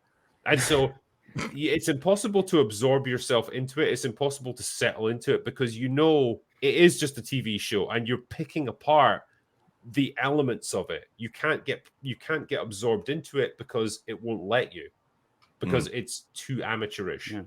That's the fundamental problem. There's no suspension of disbelief with something like The Acolyte because I can see the thought processes that went into making it, and they're not very good ones. It's interesting because episode 1 and 2 I just watched on the side. I was doing something. I was playing a game or something, and I put it on the side. I let one through. It's like, yeah, it was shit. Put the second one on. Halfway through, it's like, this is annoying me just by being there on my second screen and just filling things into my ear. Let me just turn that off. If I compare that to The Equalizer, for example, which I recently watched, because I think you actually recommended that, Drinker, at some point. I don't know, maybe, I'm not sure. I was like, oh, let me put that on. And I was doing something else, but the movie was on. It's like, oh, wait, that's kind of interesting. Let me stop this right here, what I was mainly focusing on, because I'm having a pretty interesting and fun story right here I want to actually focus on. And then for half an hour, just focusing on the movie. Like, even like from that, like you get some things like, oh, this is interesting, let me go there. And then with The Acolyte and other things, like, this is annoying, please get it away from me. Yeah, it's like, it's not interesting. I don't want to go there. I don't want to spend any more time in this world than I absolutely have to. Yeah, we ultimately just want to... Oh, go ahead, Disparu. To get involved in something, it requires more than just... because people are like, oh, it's not realistic. No, it doesn't have to be realistic, but it does have to be believable. And to get drawn in, it's more than just the environment needs to look good. You actually have to believe that these people are real people and their values are real. So if you have a certain value system and they, like, because you were talking about who's it made for, it's made for nobody, and you had like traditional values that we want to be there. Yeah, traditionally, but now you've got the progressive Californian people who have entirely opposite values to everyone else, and that pulls you out. In one of these episodes, there was literally a woman that goes, it's an honor to watch people die. And you're like, what? That pulls you out of any story. Because even are you, Canadian? Now you're like, you're evil. And you're supposed to be the good guy. And if the good guys are being pushed as evil, it will pull you out of anything. You can't suspend your disbelief so much to believe that an evil person would be a Jedi. And then it just destroys the world. Well, I think they really thought that was a Jedi thing to say. When I was struck the same way, just bro. I was like, "What? That's how you feel about all of death?" Mm-hmm. Yeah, she's the kind of person that pulls the legs off spiders. Give me that Obi-Wan Kenobi no reaction to Qui-Gon Jinn before having someone go, death is natural and it's good when anything dies. At our core, we just want to go on an adventure. We want to go on an adventure with good storytelling and interesting characters that we can connect to, and characters that we also will pull against through the art of storytelling. Right now, we don't even have emotions to even care one way or the other, and that's the worst thing that you can get. At least if we all hated the characters, like really hated them, at least it gives you some reason to be invested in something. There's no reason to care about any character in this show at all. Name one character that you have any vested interest in on their journey. I was a little invested in the Wookiee, but then I saw him walk home. It was amazing. It was. Apparently, they couldn't afford a fight scene for him because of budgetary reasons. They only had to show him all the time. They just show up. It's like, oh, what is he doing? Then I'm here, Mr. Wookiee Man. What's going? Oh, you're dead. Oh, okay. Yeah, he was cooking some grass. Is this the Acolyte Appreciation Society? Have I got the right room? We can't get enough of it here. But it's like right that tells you it was beyond the abilities of their budget. The only thing you can say back is like, I know what lies are. Okay, you can't just say that shit to me. First of all, they should be ready. If you're going to have a Wookiee Jedi, I mean, in terms of what the audience would want to see, I would think that any showrunner would know that when you see a Wookiee Jedi unleash, it's going to be epic. Hell yeah! I mean, I would think that you do, right? And so I that would be the obvious shit. I don't want to be speciesist, if that's the word, but like when I come to think of like all the races within the Star Wars universe that could become Jedi, like I gotta be honest, man, Wookiees are pretty low down on that list. I don't care. Give him a lightsaber, make him fucking yell at people. I'm imagining a Wookiee right at the Jedi Temple on Coruscant, like, and they're all doing their meditation, like, reach out with your mind. What do you feel? And then the Wookiee just was like, yeah, but remember, it was okay, Chewbacca that knew to go into Cloud City and go to where the Ugnaughts were to find 3PO. Wookiees are pretty he's cunning, got a brain. and it was But wouldn't Wookiee, this fare it was catch fire? Chewbacca who put him back together. You know, In a lightsaber duel, the fare would just catch flames. He just set himself on fire. why does he wear clothes as well? Wookiees don't need clothes. Well, he wore clothes, but then when he left the Jedi Order, he's like, "Fuck these clothes." But, Correct me if I'm wrong. Does he have his hair done in a fucking top knot? Yes. You're a Wookiee. Oh, great, a hipster Wookiee. God He's damn. so retarded. There was one character. There was one character that I felt belonged in this universe that you could connect to. That was Carrie Ann Moss, and they killed her. Like this, like she looks like a Jedi that you would like. Okay, she's obviously she carries some weight. She looks like she has. She just looks like the female Obi-Wan of that. You know what I mean? Like, she does. She has some type of charisma to her and screen presence, and they kill her immediately off of the worst possible way. And not only that, but she sits there and watches what is it, May just beat the shit out of everybody around her while she's just sitting back. She's like, she's a pretty shit Jedi. I guess, yeah. It's like, I guess I'll get up and handle business now. And then she's operating with arrogance. Yeah, and then she was operating with arrogance. It's like that doesn't resemble what she appears to be. And then of course she's dead, and of course they used her in the marketing campaign heavily as well, just to draw people in. Everything about this show is a complete and total failure. It's pretty hilarious impressive. to me how she died, by the way. You're going to get a big flashback with Carrie Ann Moss's character where she reveals the secret of why stone castles can burn. I really want to know how that works. That's going to be something to do with her, why that whole castle caught fire so quick, and it's going to be the Jedi's fault or something. But the last thing I want from a Jedi battle is like Kung Fu and Matrix fighting. I know, right? And so what, 4 episodes, a lightsaber has not touched another lightsaber in 4 episodes. But apparently we're getting one. We're getting a lightsaber battle that's going to absolutely destroy Obi-Wan and Anakin's apparently in Revenge of the Sith. That's what's going to happen. There's 4 lightsabers already, so it's already better. Can't wait. The thing, right? When you want to do something like what they did in Episode 3, where you have fire on set, where it's going to engulf the entire set, and because I'm presuming not all of that was CGI. You need to bring all kinds of professionals in to stage that, to set up the flammable materials, to have safety protocols on set and everything. And they're going to ask why you're doing it.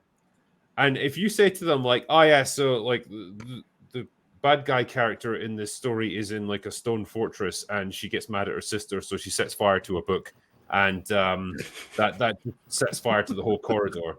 Those guys are going to say, "But the corridor is made of stone." Is it like wood or something? Nobody cares about that, Jerry. It's a space wizard show. Did no functioning adult at any point just put their hand up and say, "This is a bit retarded"? I don't think that they bring people like. There's no one. I said this earlier today, but I mean, ultimately, there's no one at Lucasfilm that's going to save Star Wars. Everybody there is there to carry out Kathleen Kennedy's Star Wars agenda. Just like when George was there, everyone there was to carry out George's Star Wars agenda. Whatever he wanted, whatever his vision was, everyone there is to carry that out. No one is going to save this franchise. It is not coming back. There's no realistic scenario where this franchise is going to go anywhere but further downhill for the next, I guess, 5, 6, 7, 10 years. For the foreseeable future, it's not getting saved. It will not improve anytime soon. Not so even people with need the to Rey give movie. Yeah. I mean, I personally think that we talked about this a little bit. Drunk 3PO had said that he thought that the Jedi will, and I think a lot of people have picked up on this, but the Jedi are obviously going to be the villains of this series. Is what it seems that they're moving towards. And the Rey movie which is rumored to be called, what is it? A New Beginning. I know it's just a rumor. It's just a rumor at this point. Shit beginning. But That is it's so all about generic. yeah. Hey, Mike Zero told me it's true, right? So it's got But it's all going to work towards continuing to just make the Jedi look bad, and then Rey will rebuild the Jedi Order the right way in her movie. And this is what we've been waiting for, ladies and gentlemen. So I can't wait. Rey Skywalker, that is, not Palpatine. According to we've Disney got some Star kind Wars. of like mega No panel fucking going way. on now. By the way, this is like FNT style. No way I'll ever pull her Ray Skywalker in a video. Fuck that Yeah, shit. it's Palpatine. Palpatine every time. Hey, welcome aboard, Little Platoon. Good to have hello you here. there. Hello. Hello there. Good to see you. I see. I joined a really optimistic part of the stream where everyone's is talking about how Yeah. optimistic we all are. Star Wars is dead and everything's fucked. in the next We're just doing our usual theoretically, in grifting. one of Leave our us alone. lifetimes, it might be good again. I was noticing, so like a lot of the I mentioned it earlier, but there's a lot of the channels on YouTube that just do like a episodic breakdown each time an episode releases, and they're bigger channels, and I'll watch a lot of them from time to time, but their views on the Acolyte are horrible because no one's invested from the story standpoint. I don't know if I've seen, and we've all seen negativity surrounding films and TV shows over the last several years, obviously. I don't know if I've seen this much universal hatred for something. I really, this is next level. They have really united the fandom and then some. Yeah, there's even normies. Open bar. It's like an anti-fandom that they've generated. Yeah. I really, this is unbelievable. This is the thing, like, because I want to be clear about this distinction. You could blame this on the fans are just toxic and they were primed to hate this show, or you could say they've been burned so many times they've learned not to put their hands on the hot plate, and that's basically where they're at. It's like they were ready to expect the worst from this because you've given them the worst pretty much every time with every show that you've made over the past 5 years. Of course they were expecting this to be bad, and it just so happens that you delivered something that was monumentally bad, so you've confirmed their suspicions, and they had no reason to give you the benefit of the doubt. So yeah, you can't really go complaining about this now. You have engineered your own downfall on this one, so I've got no sympathy for them. Something that's really important is you can't like argue people out of these negative feelings. You can't just be like, well, it's just because you suck. It's like, now please watch the show. It's just not going to work. It's not a winning strategy. You can't argue people into liking, especially if they call them racist. Yeah, exactly. You have to actually create something that generates positive feelings in people when they watch it, which is harder than it looks. Evidently. I normally would agree with everything you said, but after the music video that dropped today, are you telling me that that's not going to bring everyone back to watch the show after the star of the show made a music video diss track calling all the fans racist? Man, Wait, I can't is that believe true? It was, yes. Can we show this? I Can don't we get you on the screen? want to see this again. I think we'll all die of cringe if we try and watch this. The first thing I saw this morning and I almost jumped out of my window. Yeah, but that was a self-aware music video that said the only way anyone will listen to these words is if I keep just flashing my crotch at the camera 2 inches away from it. Yeah, I've never seen a dance routine where it's just like, look at this. It was bizarre. And cringe. My skeleton wanted to jump out of my skin and run away. Yeah, as someone that's watched it now 3 times because of streams and videos, I'm so please, sorry. for the love of God, no, let's not watch it. I can't take it again. It's so bad. we got a super here from Theory as well, saying Acolyte united the fandom. It really did. You're absolutely fucking right. It's like united them in their absolute condemnation of this show. So his channel's really taken off. I think that guy's gonna start becoming a powerful voice in the Star Wars community. That Star Wars Theory guy. He's a rising star, he's an up and comer, but I think he's got potential. Theory, just in case, on the off chance that you want to join us, I've sent you a link via Twitter, so feel free to join or not. It's up to you. By the way, I know you're busy. There's a lot of implications what I'm about to say, but he reminds me of the meme. You guys have all seen it, right? There's a blue guy and a red guy on either side, and there's just I think it's just a blank guy in the middle, and then the blue guy pushes the guy in the middle away, hitting him, sort of thing. The red guy picks him up, goes, "Hey, you okay?" And the blue guy's like, "Why are you on their team?" It's the idea, like, because, like, you know, theory is absolutely. He's got his own opinions to the point of, you know, me and Ryan disagreed plenty. We ran a show called Stargrift. It was hyper successful. I was just going to say that the nature of everyone shitting on him for being racist and sexist, and then we're like, hey, theory, you want to talk about Star Wars? I've seen this change so much from when I first started criticizing The Last Jedi back in 2018 to where we are now. And I can't believe we're still here talking about how bad Star Wars is. I know, right? 6 years later, it's incredible. But there clowns have gone. Yeah, there has been a major shift in the overall, I guess, normie discussion of Star Wars now, where there's almost no defense of Disney Star Wars at this point in time, because there's nothing to defend. Everything that we've been saying has all been proven to be true, and it's like a culmination with the Acolyte right now. And I guess good job on consistency, Disney. If I can give you anything, you're consistently terrible, and you continue to find ways to get even worse. So I'll give you credit for that. I think the same thing is happening. Oh, go ahead. I was going to say, just to follow up on what Jeremy said, I think every franchise has that breaking point where you can't maintain the facade anymore. And with the MCU, it was probably the Marvels, like the first just out and out flop. Yeah. That you couldn't disguise. There was no fudging those numbers. It was a flop, and you couldn't hide the problems anymore. And it's the same with the Acolyte. The audience scores are through the floor. We've seen everything on Rotten Tomatoes. This show is a disaster, and you can't disguise it anymore and pretend that the fans still love what you're creating. It is a failure, and it's only going to get worse from here. And I would just say to them, like, just kill the Rey movie, just kill it, save yourselves $300 million, just don't release it, because and I'm saying this for your own good. You're throwing money away. It will not make back its budget. It will be a disaster.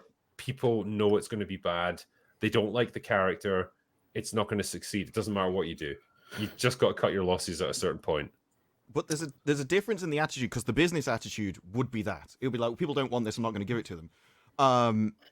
But it's almost like they enjoy pissing off the fandom as a whole, because normally any business, if they were like, okay, all our audience are this, and it doesn't matter what they are, you can throw whatever slurs you prefer to use for the audience. If you actually believed it, you'd still give them what they want. You just wouldn't give them anything else. But it's like, no, I'm gonna keep proving it. I'm gonna double down. I'm gonna make everything worse constantly. And it only seems to just be, you either get your rocks off by pissing off these people. It's like, I'm pissing off the right people, and that means I'm doing the correct thing. I hate these people, and therefore, by pissing them off, it means I'm doing good. And I don't think they're going to fix it until you make the people that are getting the rocks off that way penalized by their own failures. And so you'd have to be like, well, your wages are just tied to the success. If it fails, you get nothing. And then they have to care about the audience. Until you make them care more about the audience's opinion than them getting enjoyment out of annoying people, you're just going to end up this way, and they're going to keep doubling down. Just before we go on, I've got Theory backstage, but I can't bring him in because we're maxed out in the number of people that we can have. I actually have to jump. I got a business call that I have to return ASAP. Okay. So I can, because I want to hear what Theory has to say too. So listen, it was great to see you, Jeremy. Good to see you. You too, Robert. I still look back Thanks, to that Rob. conversation we had years ago, proving Yes. that, hey, we can all get along, right? We should do it again, man. We should do it again in very near future. It was a great discussion. It was nice to talk about things I like for once. That's when I had you on.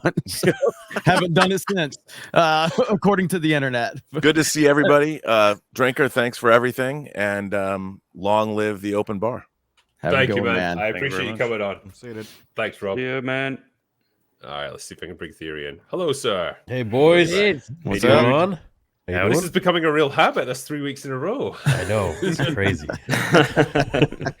How you doing? Yeah, it's good to have you on, man. Thank you. We heard you could do the Kessel Run in three celebration. Yeah, that's a shame that Robert left. I wanted to say hi. I hadn't seen him for maybe since we did that charity event, Jer. Yeah, he's good peeps, man. He's a good guy. Yeah, he's a good guy. Yeah. Him and Chris Gore, I always kind of get them confused. a couple of white guys with gray hair. I was talking to Mark. They Fernandez. all look the same. I was talking to Mark Fernandez. He's like, yeah, they're kind of similar, aren't they? I'm like, yeah. Yeah, they are. A couple older, distinguished, smart guys with white hair. Yeah. They are definitely the elder statesmen of this whole sphere of people. You know, we bring a bit of gravitas to the occasion. What's the topic of discussion today? Oh, just riffing around as always. Did you guys see that? Apparently, I'm sending death threats to Wikipedia now. That's, not again. We talked about this. Okay, that's the new thing. Yeah, insane. Yeah. Well, we all get this. Like, me and Gary are responsible for destroying the Acolyte, and Yes. and spreading hate good and job. bigotry by criticizing plot, character, and logic within the How show. dare you? How very dare you? I wish you had I that know, clip. You have done that yourself. Well, the theory, I've known you since like 2018 now, and just like to say, since you're being accused of toxicity so much these days, I just want to say I'm really proud of you, man. Come a long way, buddy. Come a long way. It means a lot. When Yeah, I met thank you, you. you were Yeah. all respected and look. Oh, he's such a great guy. Now they're like, he's just a piece of shit like the rest of them. Like, all right, welcome to the party, theory. Well, yeah, it's weird when you start having an opinion on something, and it's like you can't. You're not allowed to do that. But you know, at the end of the day, you're going to be hated no matter what. It's true. So you know, you'll be on that side. People hate those people, and then you'll be on the other side, and people will hate those people. So it's like I did see someone. and then other day fence doing, like, riders. that, you know, that Scooby Doo unmasking meme. Like, say top frame is Fred pulling the thing off. Like the top frame was like bad writing, bad characters, bad whatever. And then they unmasked him, and underneath all of these supposedly legitimate criticisms is just bigotry, culture war, etc. It's like you can't really win in that situation, can you? If even actual criticisms of writing are just code, they're bigot coded. What you're doing is just lying about your true motives. And they would have got These away people are with not it if it designed to wasn't be for us reasoned with. meddling kids. That's right. The thing was that the Looper kills video, that though, about theory Drinker and Nerdrotic. Oh yeah, drives the them Looper nuts. video was hilarious because it was like, you know, I didn't get to see critics like Nerdrotic and Critical Drinker like have pointed out that the show breaks canon and it doesn't make sense logically. But they spread hatred and bigotry, so don't listen to them. But also consider what they've said because it's actually true. Yes. It's just, They're out of line, but they're right. It's like I'm here to critique the They are fucking right, show, but I and I don't said like it's them. shit. Mahler, I can send you the full video if you want. If you can check it Oh out. fuck yeah! Let me have a look. It's That could be a funny. DFAP. Yeah, Looper said this. Yeah, Looper. Yes. Yeah, It's like, dude, dude, when I was they've told about this, I was like, Looper don't have opinions. Yeah, They do more, but no one cares about them because they've got like 5 million subscribers and they get like 20,000 views per video. Yeah. So, Yeah. yeah, Yeah. fucking Yeah. dead Like channel, man. 6. Yeah, on what Platoon was saying as well, it fucking gets so difficult for them to try and maintain the narrative when something like House of the Dragon happens, where a lot of us are like, oh, this is going to be bad. Game of Thrones season 8 vibes, still recovering, that sort of thing. Watch a couple episodes, stop praising it. It's like, wait, but if the job was always going to be to grift the hatred, right? It's like, so how could you end up watching the thing and then deciding it was good? A lot of people in this sphere thought the Fallout show was good. Plenty of people praised the shit out of Arcane. It's like, how do the rules work? And it's all over the place. And when House of the Dragon happened, they said the tune was changed because they had to bend to the will of the audience or something like that. And I was just like, they'll Doesn't that never disprove entertain their the own idea. argument, though? Oh, That means absolutely. that This is what I'm anything saying. that anyone They will said at any never other time- entertain the idea that we genuinely don't like or do like the things that come out. It's impossible. It couldn't be that. Mahler, you know this. We've talked about this before, but like Stranger Things is a great example of this. I mean, all of us expected Stranger Things season 4 to be trash after season 3. And it wasn't. It actually turned back around and got back on track for a lot of people. And all you have to do is listen to the audience's feedback and course correct, sometimes slightly, sometimes big time. But Stranger Things is a great example of that. I hated season 3 and then season 4, and I was not looking forward to season 4. I felt like it was going to just even go in a worse direction, and it turned out that they pulled it right back. I was like, wow, did a great job with that. It's not that it difficult. can be done, but it's like it's so rare to see it happen. Because like so often, like studios or creatives will refuse to accept that they're on the wrong track, and they'll just double down on what they did before. The Stranger Things crew, the creatives, that it's like the Duffer Brothers, I think, behind that. Yeah, they straight up recognized they'd fucked up. They took the fan criticisms on board and they took steps to correct it. It's been ages since I watched it, but it wasn't sort of the source of the fuck up for season 3 for Stranger Things isn't the same sort of fuck up as we see in, say, Star Wars. Like, correct. What I remember of Stranger Things, it was just awfully written. It seemed really rushed. They were going for corny jokes, and it was like it was too lighthearted Marvel humor. They Whereas, had like some an arcing right story so that was shit. Yeah, that's a short way of putting it. Nicely done. Yeah, but like that's different, and that's easier to course correct. If you just made an honest mistake in writing, you've not got the same ego stake invested in actually saying, "Well, I was pushing a particular message or agenda, or That's like a great, I wanted to do great this point. with that." Great And point. There's less of a Who's sacrifice. the guy who did Wheels of Time? He basically said, Rafe if Judkins. people criticize the gay characters I put in, I just make more people gay.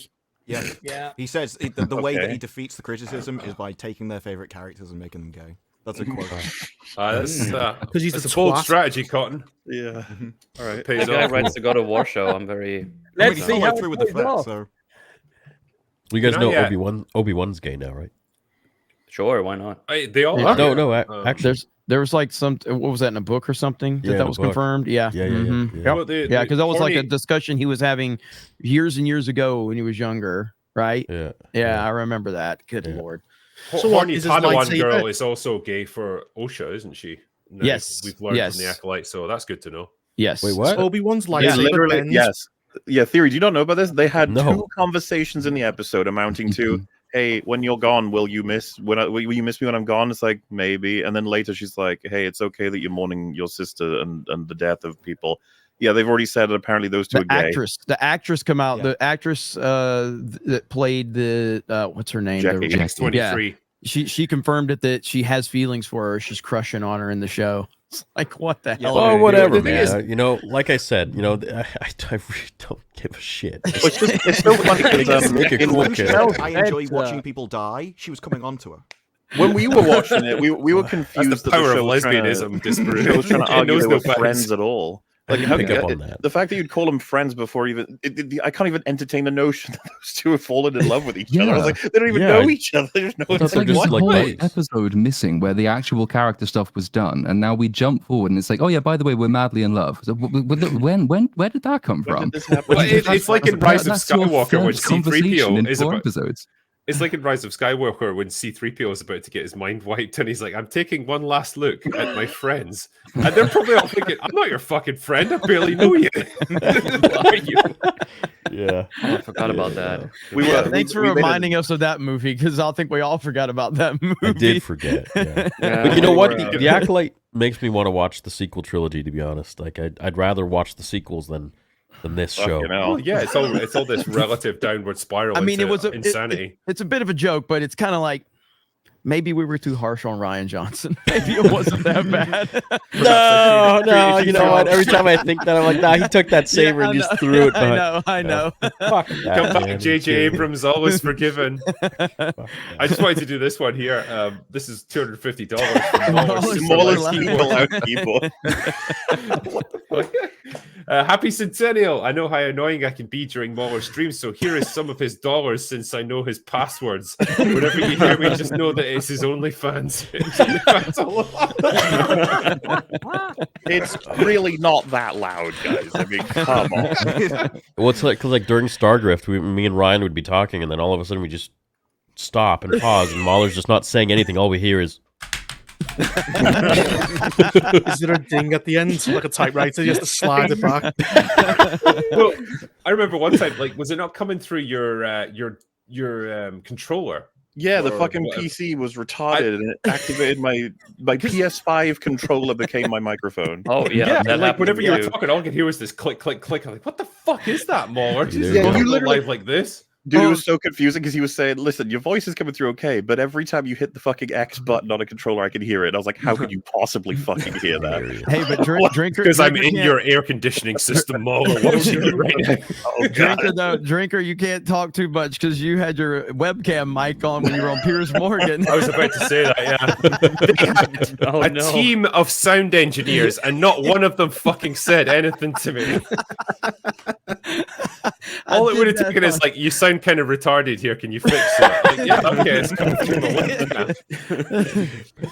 They would just Whenever say you back go there, on, "I've like, got 2 million subs with this microphone. This is Yeah. Like, damn, That's what YouTube Windows doesn't pay updates well, do does to it? you. Yeah.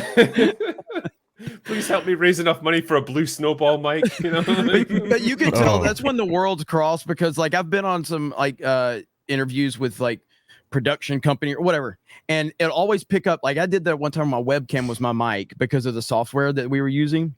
Yeah. And even like when I had an interview with like Adam Carolla, and I couldn't get his stuff to work with StreamYards. So you could tell when the world of YouTube clashes with like, big budget places. We just got cheap webcams, and good microphone is key on YouTube, but the webcam, not that big of a deal really. Yeah. Good old Blue Yeti does the job though. Yeah, I mean, as long as people can see us roughly, I mean, it's fine. Like, a bunch of people here are just avatars right now, so it's okay. Even here. They talk too. Just let me do a few super chats because they are piling up quicker than I can get through them. But Sean Picard for $100 Canadian says, "Congrats on the 100th milestone. Drinker, season 2 of Andor. Your thoughts and theories? It's the only Star Wars show that I've got any interest in these days. Cheers." Yeah, you and me both, man. I don't really have any theories as to where it's going to go next. I mean, I hope it's going to maintain the same level of quality they had with season 1. It's going to be less shit than the Acolyte. Yeah, I mean that's a low benchmark. Obviously, hoping for higher stakes and carve out even more of the world. But the problem I have with it is that I really love where they've carved out so far. We've only got one season left, and there's going to be loads of time skips. They can't really do the people who make that. I'm much more willing for them to carry on than I am for basically anyone else making Star Wars stuff. So take like the both the bad guys and the good guys side of the whole universe. We're only going to get a couple more stories for everyone. So it's like, well, I guess I hope they're fucking good. It's just going to be a shame once it's over. If that's a good season, if it's a season that Disparu likes, we're going to be in serious trouble because it's going to be gone forever after that. Casey Boyd says, "I didn't care about watching vintage and classic movies until Drinker and Mauler came along. Due to your recommendations, I'm enjoying a ton of classics for the first time and absolutely loving it. My first time watches this week were Gladiator, Silence of the Lambs, and The Usual Suspects." Oh, I thought they were going to go older than that. I was going to talk like 1950s or something. Classics. Good choices, at least. I mean, they're good movies, yeah, but it's like maybe that's a sign that we're getting old. It's like they're now considered old classics, Also from Lincoln Obi says, "Congrats on reaching 100. Theory, I love your video about Anakin talking to Palpatine. Very funny. Disney is insane what they're doing in hiring employees. Go woke, go broke. Epic Universe, here we come. Did you guys see the latest on Epic Universe? Anyways, have fun." Epic Universe is looking really good at Universal Studios right now. They just released a full trailer for the Dark Universe, which is the Mocksters, and we're gonna have Harry Potter. We're going to have Nintendo Land, and they are kicking Disney's ass right now. I mean, it is bad. What Universal is doing to Disney right now in Orlando, it's unbelievable, and well-deserved with what Disney's been doing lately. Karma's a bitch, baby. That's right. Yeah. Drinker, can I respond to that just real quick? You're course. going to love the next skit because I just ordered this. So.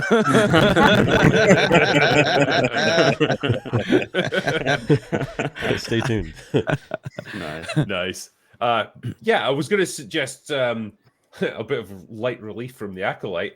So what we've been doing is like a bit of a celebrity deathmatch this evening. So we've already done like monsters and maniacs, and so the premise is we're going to take two characters from film and TV, pitch them against each other. The panel's got to argue out who they think would win. And the scenario is they've got whatever weapons you would typically associate with them. So if it was RoboCop, he would have his like automatic, that sort of thing. And they're just put in a urban environment. Like there's buildings, there's places they can hide, they can ambush each other, all that sort of thing. So I'm going to jump in. Like nightmare flashbacks to that fucking Transformer god. Why? Omnicron, that's the one. Is Kirby in here? Because he's going to win. So, well, the theme for this one, right, is the best actor for the job. So it's going to be a character that's been played by different actors, and we want to see which version is the best. So like killing each other, right?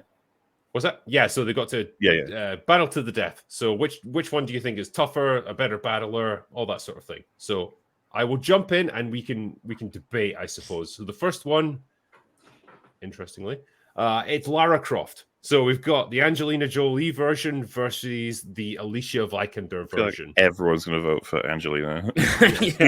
Now, I want to stress it's not based on who you like more or who's hotter. It's who you think would actually she's the more win. experienced one, so I think she wins anyway.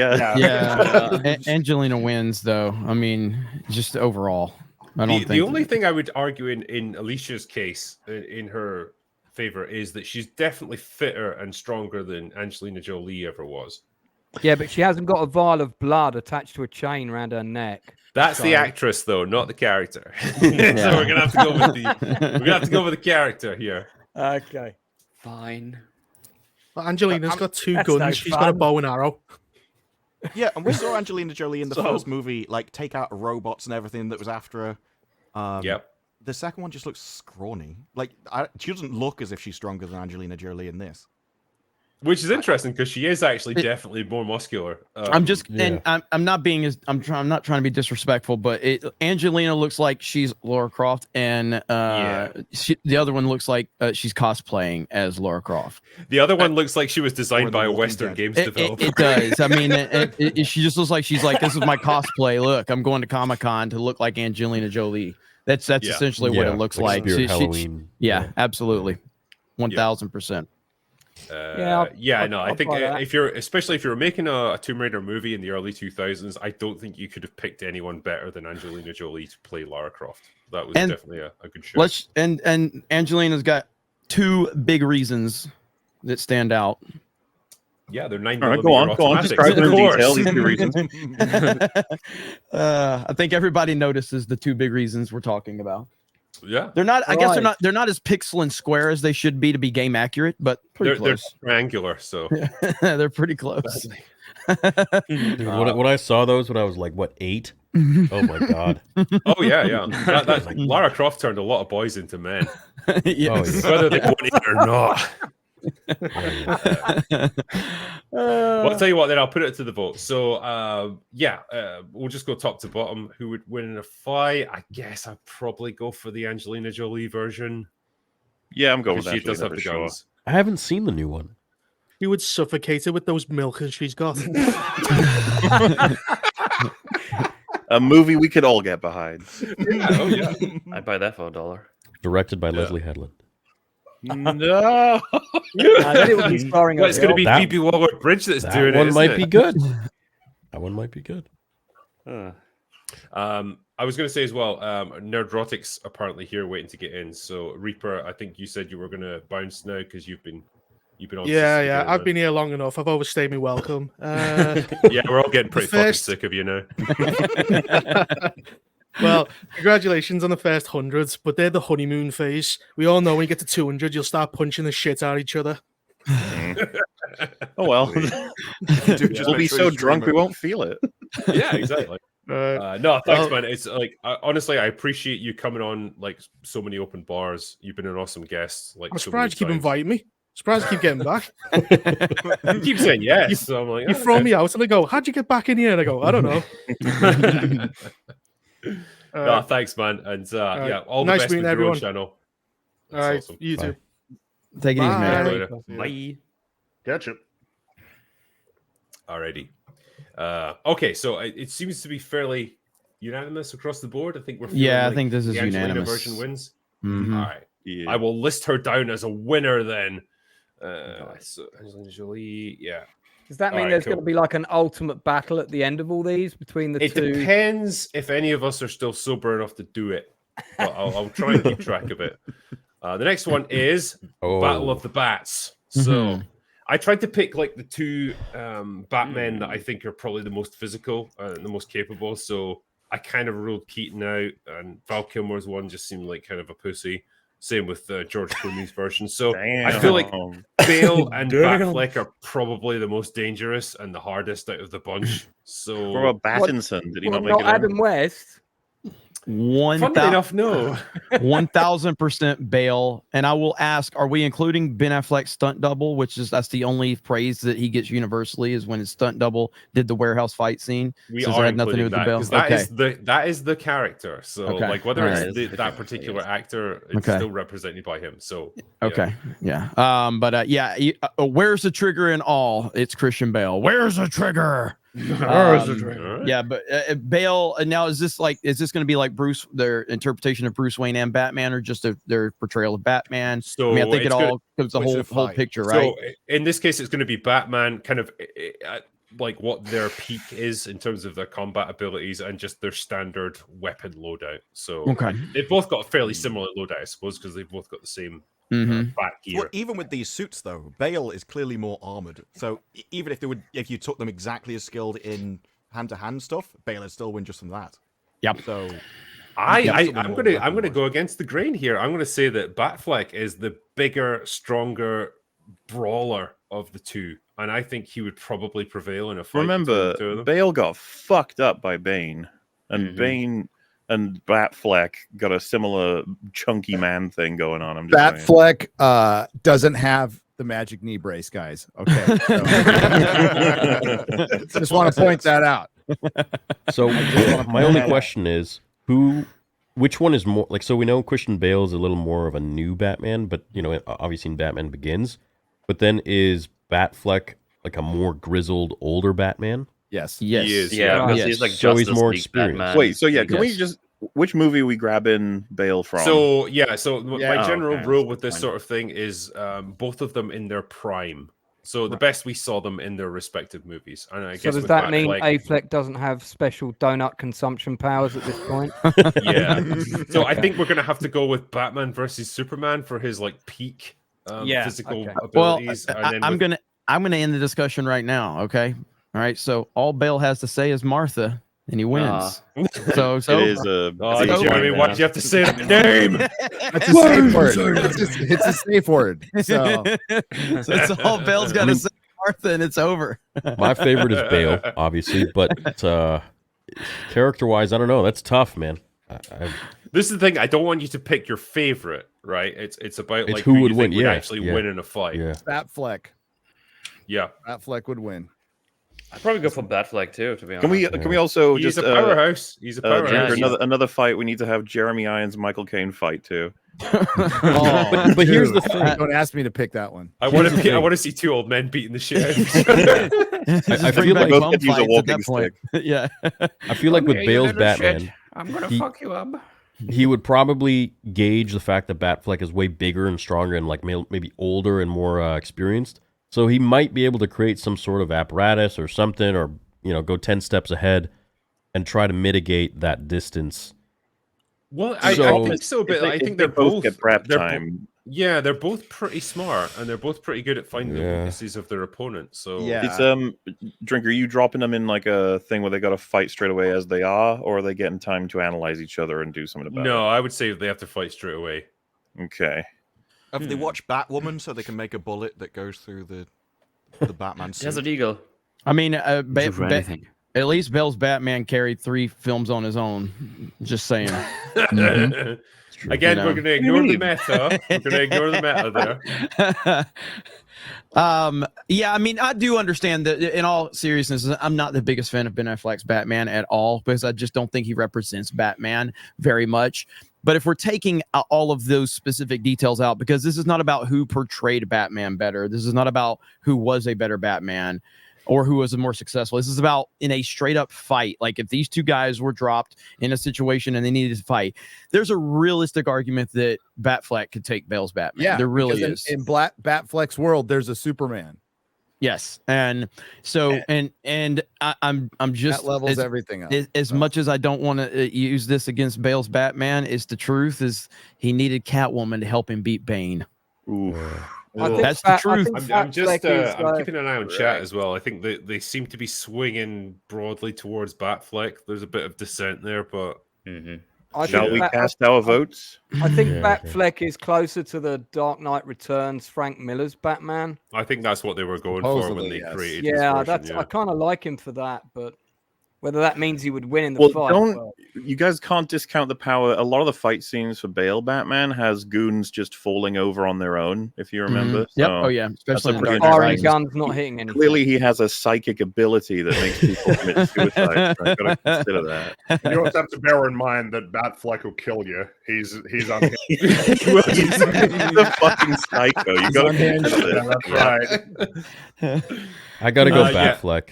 Even though I like Bale more, Batfleck I think wins. All right, so we'll go top to bottom. So I'll go Batfleck. Batfleck. I still like that.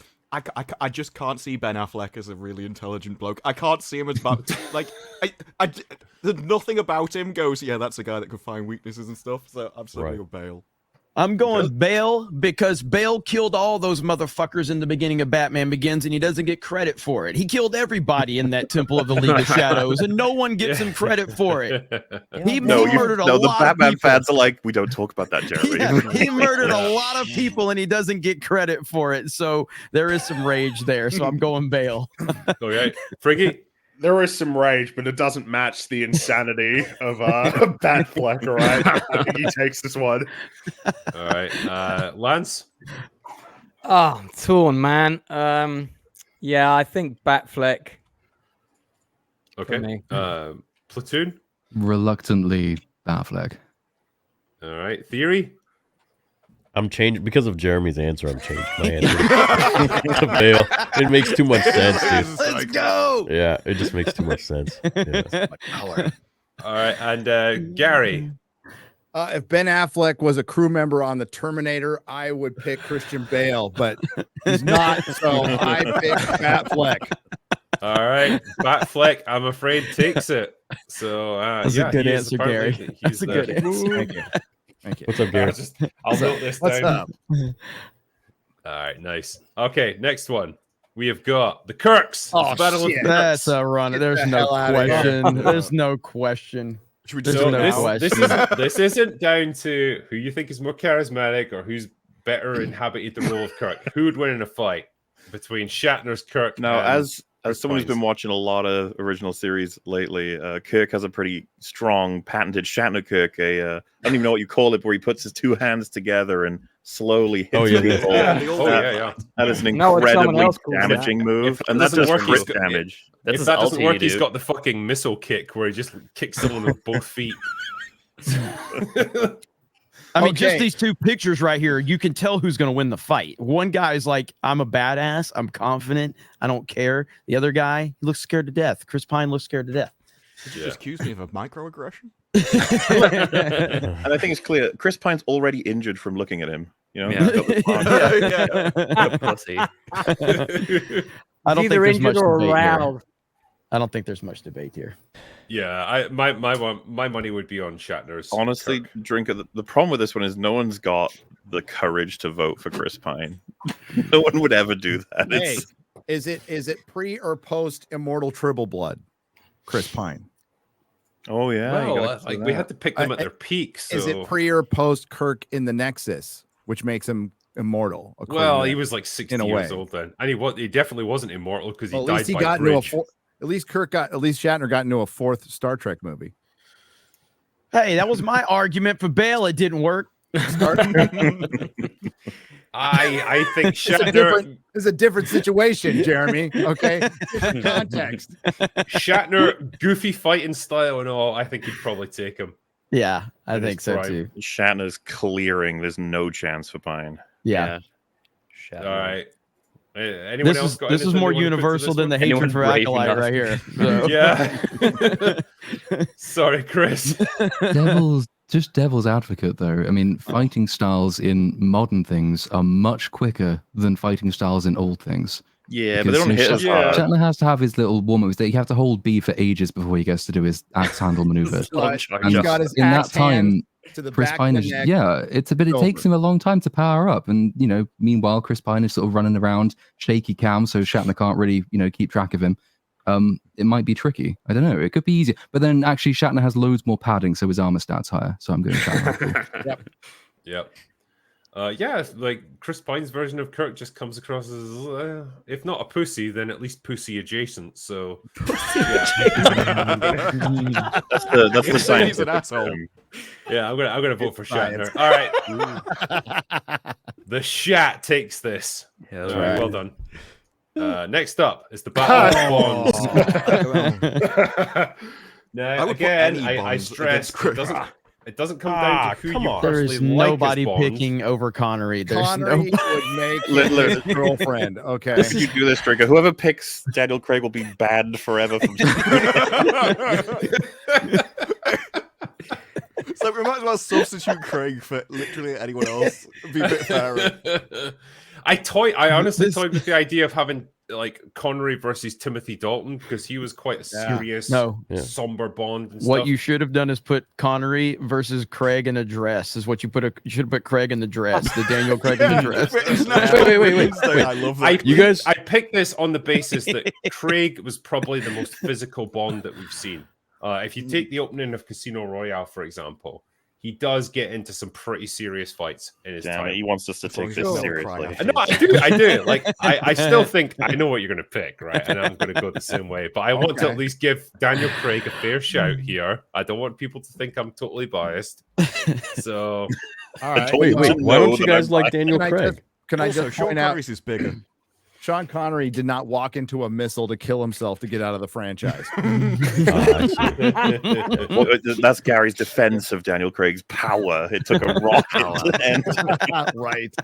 I will just drop in as well. Connery, I think, is about 4 or 5 inches taller than Daniel Craig. But yeah, it's over. It's over. Dude, I'll take Sean Connery in The Rock over Daniel Craig as Peak. He is Bond in The Rock. It's pretty badass in that movie. It's a great movie. It's so funny. I honestly thought this was going to spur a bit more debate. I like Brosnan. Right here with your Daniel Craig bullshit. Get out of here.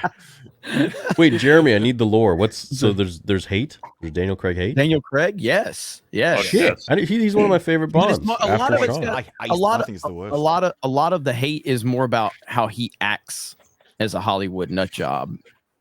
Oh shit! I didn't know about this. Oh yeah. First of all, the comments about how much he fucking hates playing Bond does not help when you consider him. No, it doesn't. That is well known in the industry. Well, because I will say I'm no Bond. They spend a bunch of time deconstructing a character with like daddy issues and shit, and No Time to Die is garbage. And Sean Connery isn't in Knives Out. Okay, so that's let's all be clear. Casino Royale was real good. And then the rest of them happened. I hated that as well. Craig hates everything about Bond. He hates the whole womanizer aspect. He hates the gadget. This is what he thinks it's cringe. Why? He played what's it called? I can't remember. It's a spy thing where his memory gets wiped and then he eventually learns who he is. Hollywood.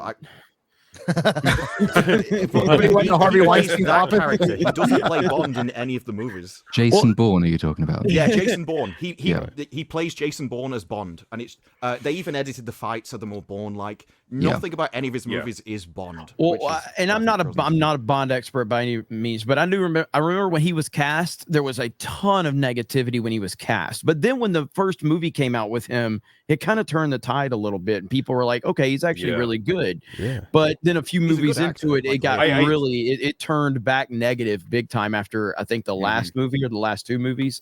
So it was an interesting kind of path that he had. I honestly think Casino Royale succeeded despite Daniel Craig rather than because of him. I don't think he was in any way like the reason that movie was good. The writing, dude. The film's good script. Really good script. The second film started shooting with no script. Quantum of Solace had no script for the first 4 weeks of filming. Yeah, you can tell. I mean, that's insanity, and it's a Bond IP. You know what I mean? The thing is, like, every other actor who played Bond had just that X factor. He had the suaveness, the sophistication, the masculinity. Even Roger Moore could pull it out the bag on occasion when he needed to.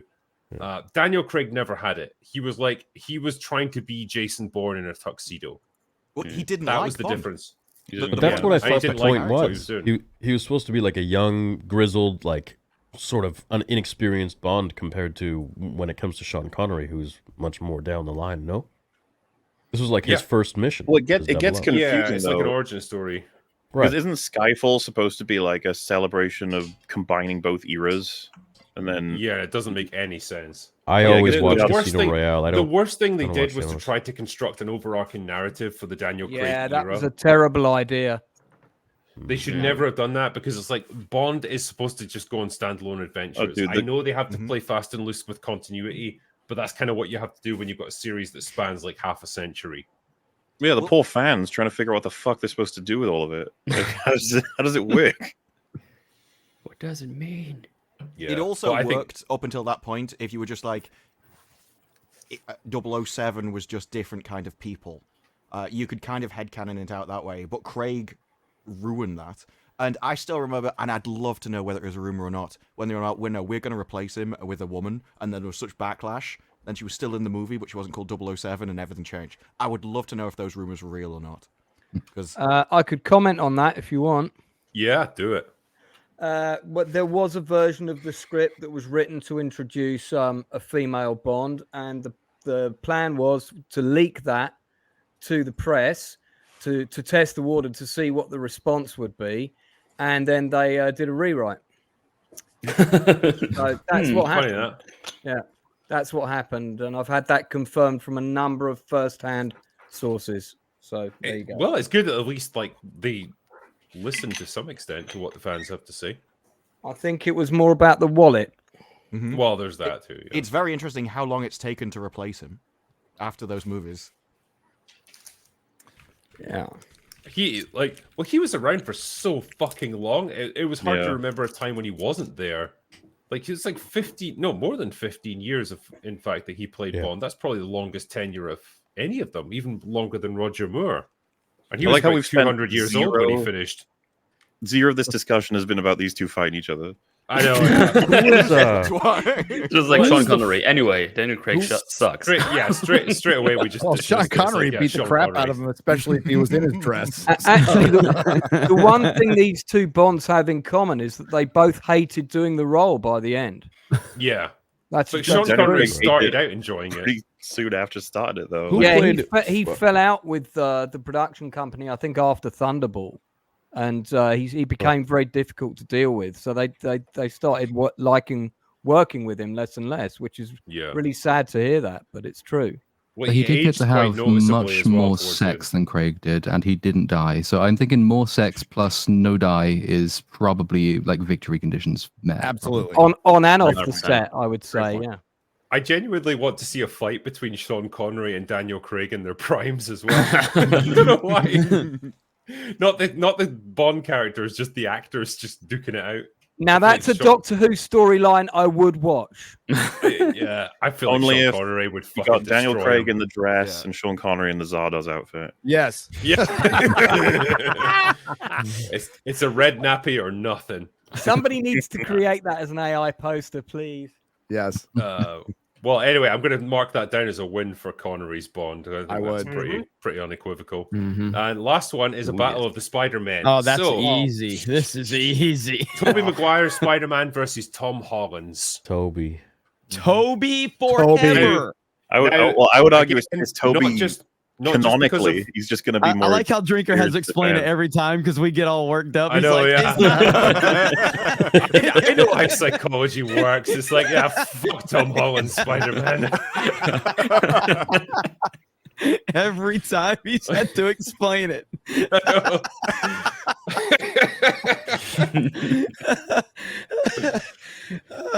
In terms of their actual abilities as characters, who would you think would win in a fight?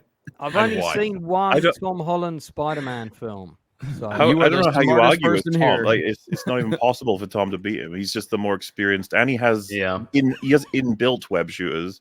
Yeah, that's true. Yeah, doesn't Tom Holland get like the nanotech suit though? Yeah, he's and got the nanotech suit can do Yeah. pretty much anything the script needs it to do. It's quite powerful. Here's the question. Here's the question that ends that we can end it right now. Now, in the fight, in the hypothetical fight, do we have an extra $10 million for the budget so we can bring Robert Downey Jr.'s Iron Man into it to help Tom Holland, like they have to do in all of the movies that they have for him, or is it just him versus Toby? Because that's the question. If it's him versus Toby, it's Toby all day. I honestly thought you were going to ask, is it going to be Bully Maguire versus... God, Drinker, try and make it fair. Yeah, we're trying to make it fair here. Okay? Cry now? Put some dirt in your eye. No. I would just ask Toby to keep his mask on, please. That's my only criticism of Toby during his movies. He always has to take the damn mask off for no reason whatsoever. So just keep your mask on. Spider-Man takes it off. In the I know, third but act. it's so unnecessary. Like like Spider-Man 2, which I think is a near perfect film. He just takes his mask off way too much in Spider-Man 2 for no reason at all. So when Tom Holland Spider-Man puts on the Magic Stark glasses and then he gets access to a satellite which launches missiles at Tobey Maguire, can Tobey Maguire Spider-Man stop satellite missiles and like all of that? I'm unironically going with Tom Holland Spider-Man for this one. I can't see Tobey Maguire. Can Tobey call in Dr. Octopus? No, but okay. So if Tom Holland gets that, Toby gets Harry Osborn his stuff, though, is it? He got given that by somebody else. Yeah. So I'm gonna put a few restrictions on this, right? They cannot call for allies, and they can't call for like external weaponry. So they both get their basic loadout, their standard loadout. So basically, they're standard suits. That's it. So no DLC. No DLC. No DLC. No orbital space lasers. No. Holland has a bunch of Thanos. standard suits. If you're talking about like the end of No Way Home standard suit, where it's essentially the 1-to-1 because it doesn't have anything bonus. If you're talking about like the Homecoming suit, he's probably gonna smash Toby because he's got ridiculous onboard spider powers. I would probably pick Homecoming because it's like his own movie. So. Well, but again, are you picking the suit that he's got pictured here that has all the gadgets, or like his homemade Spider-Man suit? Yeah, because the suit on the right looks like cosplay Spider-Man. I mean, I picked this image just because it fit the template quite nicely. What you need to actually pick. Because I'm lazy as fuck. I like how Drinker wants us to take it super seriously, and then we're like, okay, well, what about the picture now? Is the picture? And he's like, I didn't think that far into the picture. I'm pretty fucking lazy, and I was kind of drunk when I did it. He's like, these fucking guys. Jog your memory. I will stick with my assertion. Like, it would be both of them in their prime. So I guess their peak abilities, but they can't draw on outside powers or weaponry. Okay. But he still has the Stark suit, though, right? Does Holland get the glasses? I think so, yeah, because that is a pretty big thing for him throughout his movies. He has a lot of crazy webs that he can use with the Stark suit. There's an instant kill mode. He does. Yes, he does. Yeah. I hate this. I hate you, Drinker, for putting me in this I was about to position. say, But well, I hate this. But it's easy. like, yeah, because if you're being as honest as possible, if he's getting the suit. If Tom Holland's getting this suit, I don't know how Toby can compete. I really don't. Mm-hmm. There's way too many gadgets. There's way too much there for Toby to compete. Okay, then Toby gets Venom. What? But that's outside help. I would say no. He gets not really with his power. I could put on that suit. Like, that's how stupid the suit is, kind of thing. It's got nothing to do with being Spider-Man. It's just Tony gave it to him.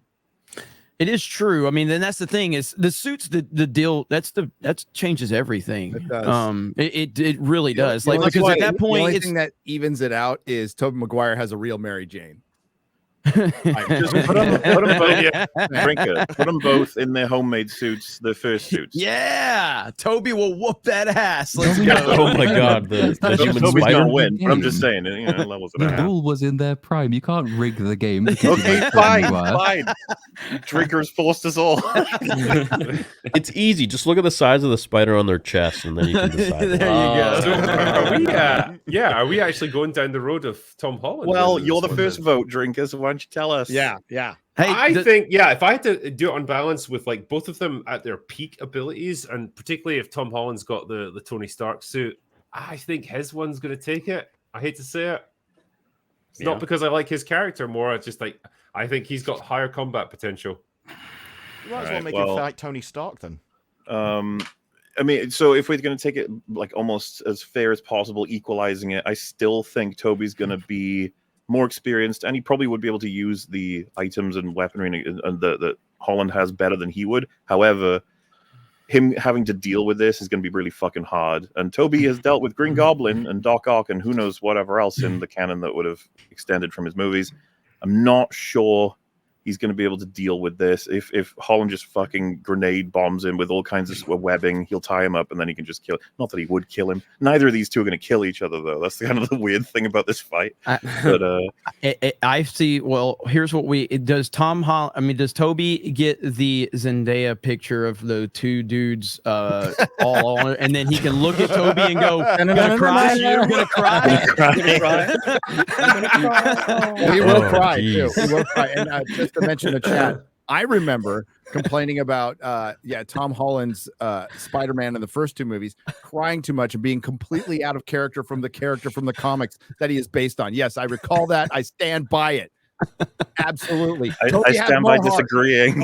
Toby has more heart. 1000% he does. And that's why he wins. Toby wins. Just before we go on, we've got Gundam backstage as well, who needs to get in. But I'm gonna bounce. I'll take the leave. Okay, cool, man. It's all good. Thanks for having me Star on. Wars Theory, I've always wanted to stream with you, man. You're my hero. I've always wanted to. Are you going to be in Denver? I'm not going to be in Denver. I'm not, but I'll shoot you a message. We'll talk later. We'll catch up on some stuff. I got a couple things I want to run by you. Bigotry, man. Great to meet you. Love you guys. Have fun. I want to say as well, thanks for the lightsaber, man. It's fucking cool. Oh, cool. Awesome. Yeah, they are pretty cool. All right. Glad you like it. Later. Later, Theory. All right. My dude. Catch you later, man. See ya. All right, God help us all. I'm going to bring Gundam into this. Yeah. All right, okay, here we go. All right. Star Wars Theory dipped as soon as he heard I was here. He was like, "Uh-oh, this is too much for my brand. I gotta go." Because I was going to grill him about the Vader suits. I was going to be vicious as a dog. What's all right, up, Tom Gundam? Holland. Oh, how's it going, my dude? I came into here, saw this gay matchup. Tom Holland versus Tobey Maguire, where you guys literally do the same thing Disney does and give Tom Holland every fucking extra benefit possible to make him interesting, compelling, or capable. Jesus H. Christ. Tobey Maguire all the way. Tom Holland is so ass. He can't. No, Fluffy, Tom Holland's not here. He can't carry himself on his own. The dude's a fucking co-star in his own relationship. The dogs agreeing, man. You see Zyandra anywhere, he's like 2 feet behind waving. It's pathetic. Oh man, that was good. Let's put this one to a vote then, right? Because again, I want to stress it's not who you like more, it's who you think will win. Right? Oh, it's Toby all the way. It pains me to say this, but I'm going to have to go with Tom Holland. You made Tom Holland too OP when you said us both of them with their prime, like. Yeah, I know, but I've set my own rules and I have to abide by them. So. I feel like it's got to be Tom Holland with the a suit with extra stuff is not your prime, bro. Your prime is you. It's not the plane. He was explicit. No. It's Drinker's fault. He's basically backed us into a corner on this. I have to balance this out with all the other characters that I've come up with in these. We would needle on him on this for like 10 minutes. We were edging towards Tobey Maguire, but then Tom Holland got 5,000 more votes at midnight. So he just found the votes on the stream. Yeah.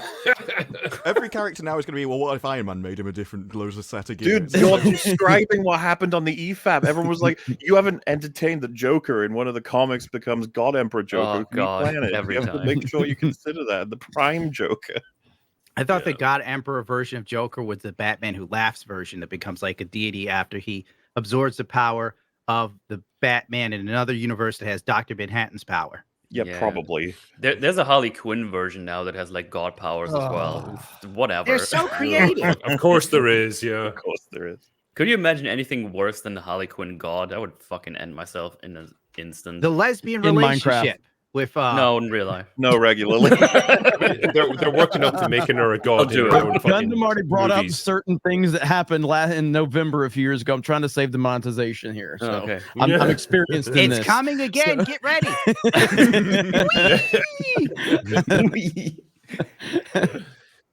All right. Anyone voting in favor of Maguire on this one?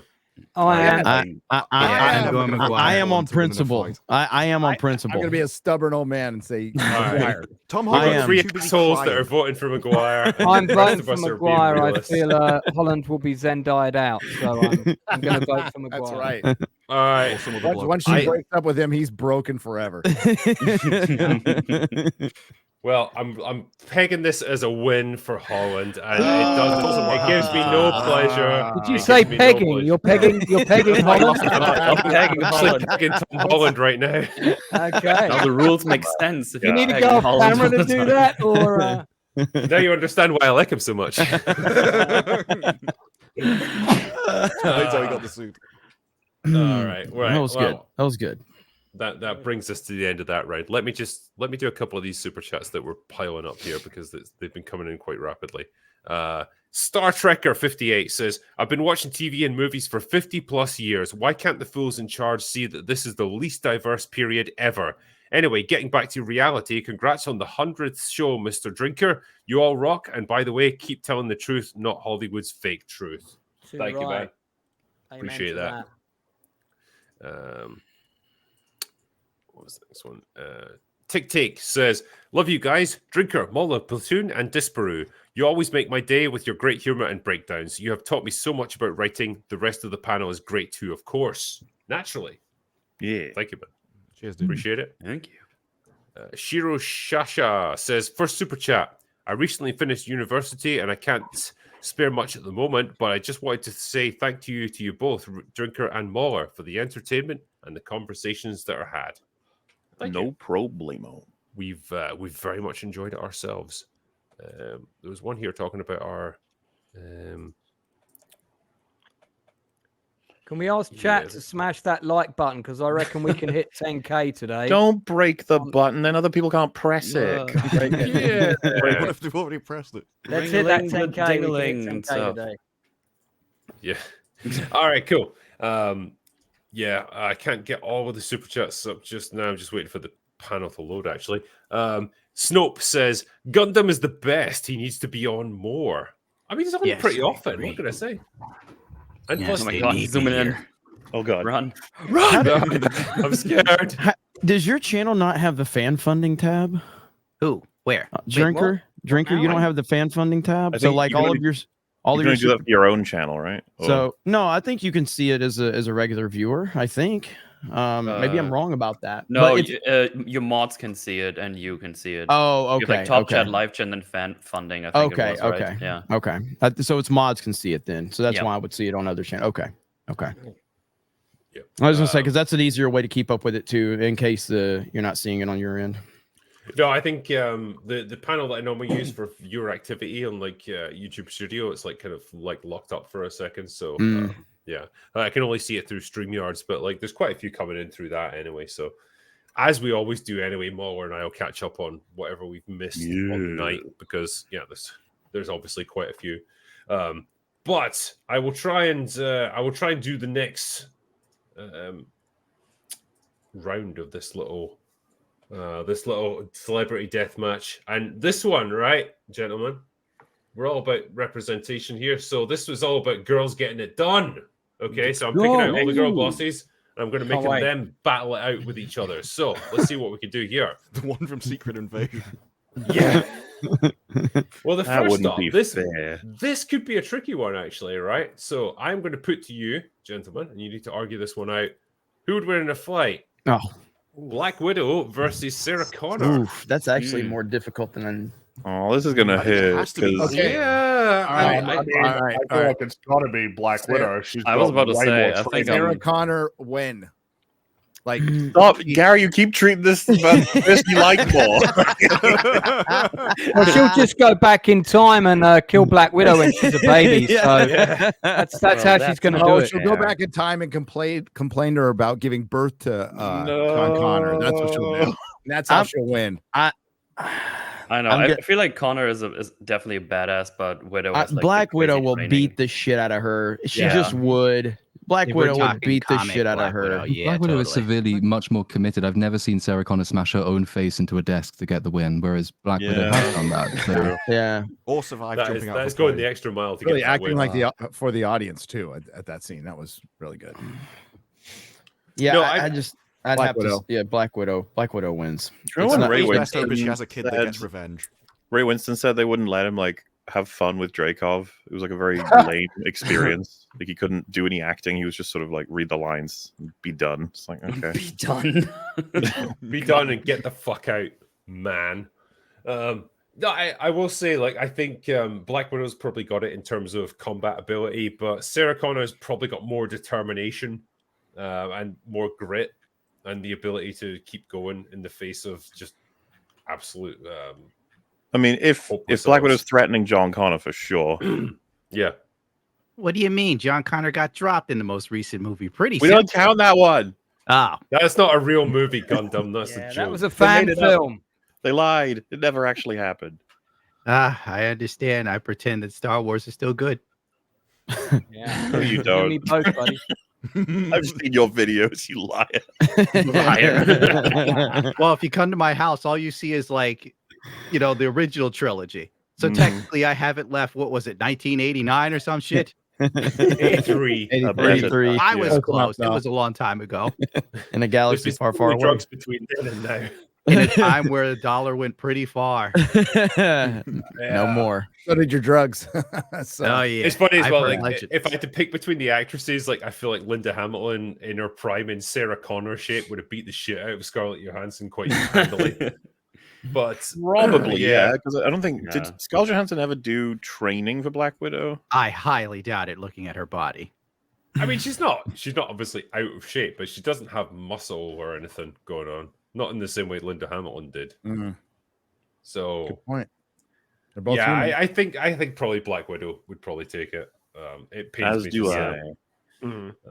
Yeah. But all right, I'm going to put that down as a win for Black Widow. All right. Next one up is Samantha Carter from Stargate SG-1 versus Aaron Sun from Farscape. And I picked these primarily because the two shows were head-to-head for quite a long time. But yeah, I'd be kind of curious to see what people think. I've never seen Farscape, so I have no idea. From Stargate? What's that, sorry? Is she from Farscape or Stargate? I wasn't. So the one on the left is from Stargate. and No, the I one on the mean, right is- like, because she was in both. So is it the character from Farscape or? Yeah, when we're she going was- to take the character from Farscape. Yeah. Aaron Son would win. Aaron But Son. If there Good was, one if there I was know. some kind of technology to use or something, then she could get outsmarted.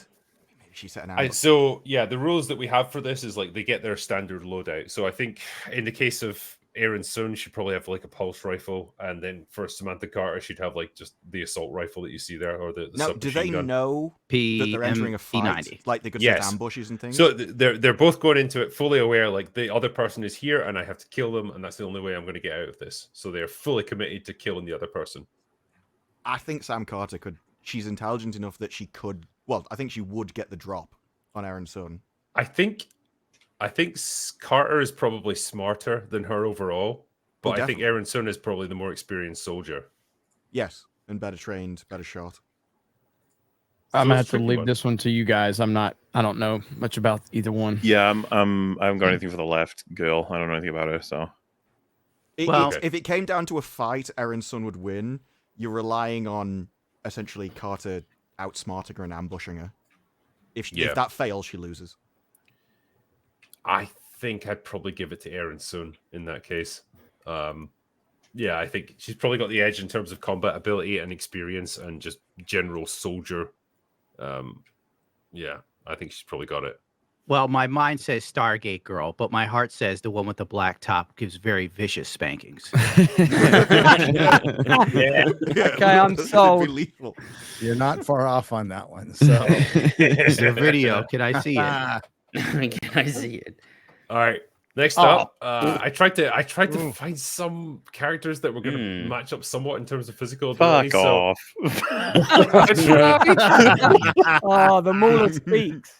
Beatrix So- is fucking her up. Furiosa versus the Bride. from Well, only Kill one of Bill. them's got a Tetsuo sword, so you know.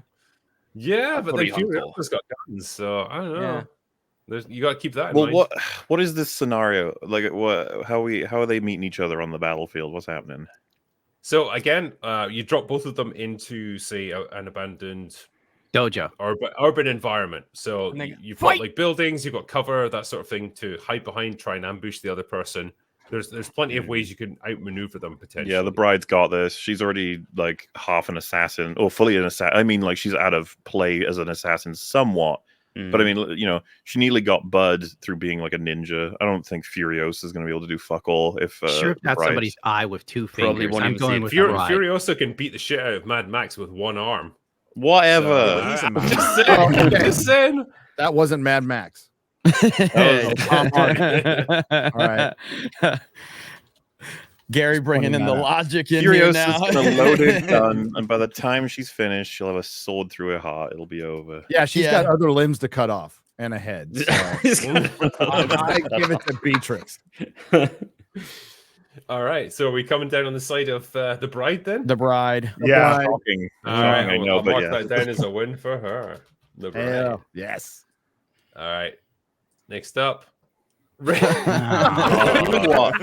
there a scenario where both I just die? I couldn't resist. Sorry, I guess I have a resist the question. fucking Is picture. Dave Filoni as like an omniscient being hovering over Ahsoka and protecting her? I have a question. When does the fight actually start? After an hour of them staring at each other and crossing their arms? I think so, yeah. Okay. If I can just make it clear to everyone involved here, both of these women have died before. They're very experienced in death. I completely forgot. Somebody in the chat said the loser is the viewers. That's a good one right there. I mean, if we're and again, I didn't even watch the Ahsoka series, but it's clear that Rey is all of the Jedi. She's had all of the Jedi in her. Inside her. Inside of her. I think, yeah. Didn't Ahsoka's voice come up in the all of the Jedi? So probably. What is Ahsoka gonna do? Yeah. Like Ahsoka's fighting herself. I think at this point, like my voice came up in that. They just took everything. You get all the voices. I think in reality, like the two of them would immediately stop fighting each other and start furiously scissoring, and then after that, they would decide to team up and take down the patriarchy together. Look, we don't need spoilers for the rest of the Acolyte. Okay, we already know. We already know where that was going. Well, yeah, I mean, Rey would beat the shit out of anybody in the Star Wars universe based on what Rey is. There's nobody that can compete with Rey. That's funny Nobody. because logic would tell me it's probably Ahsoka, but I watched the other movies, so that's probably going to be Rey.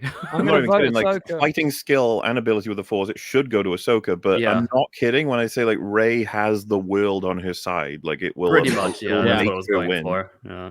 Yeah, the only person that can beat Rey is Smiler Ren. She's like Super Saiyan Goku without all the good stuff. Yeah. With Ahsoka's fighting ability, though, every time I've seen her fight throughout the entire Ahsoka series, she looks outclassed by the opponent. Like she just magically won somehow, but at no point did she look as if she was better than the other person. That's where it becomes really hard to separate the actor from the character. It's like Rosario Dawson's just shit at doing the fight scenes, sadly.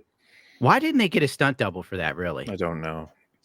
Yeah. Do you think it was like she said, I can do this? And then she did it and they're like, that's... They're like, oh, you're so strong and brave. And then everybody clapped as she walked off the set. What are you talking about, Mahler?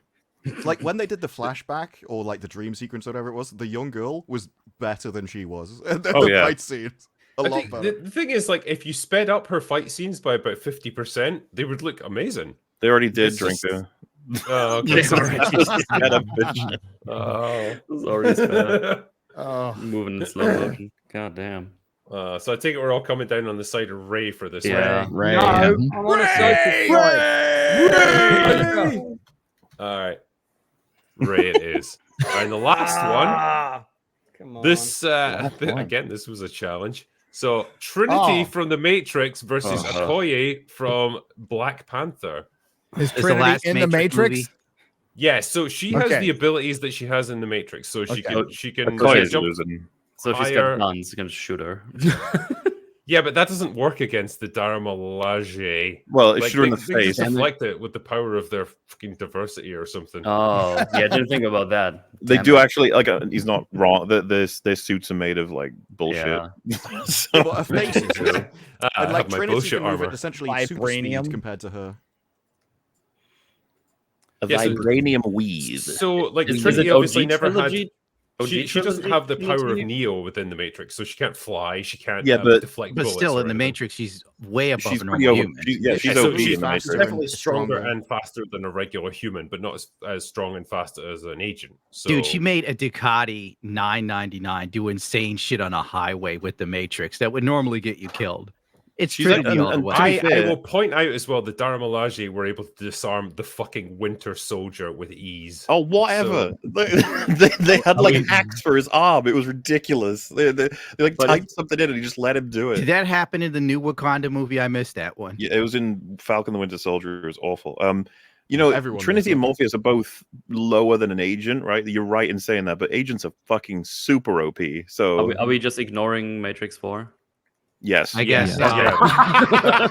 Is that Matrix even- 4 isn't a movie. Stop trying to Goodness upset me. She's pretty powerful in that one, just saying.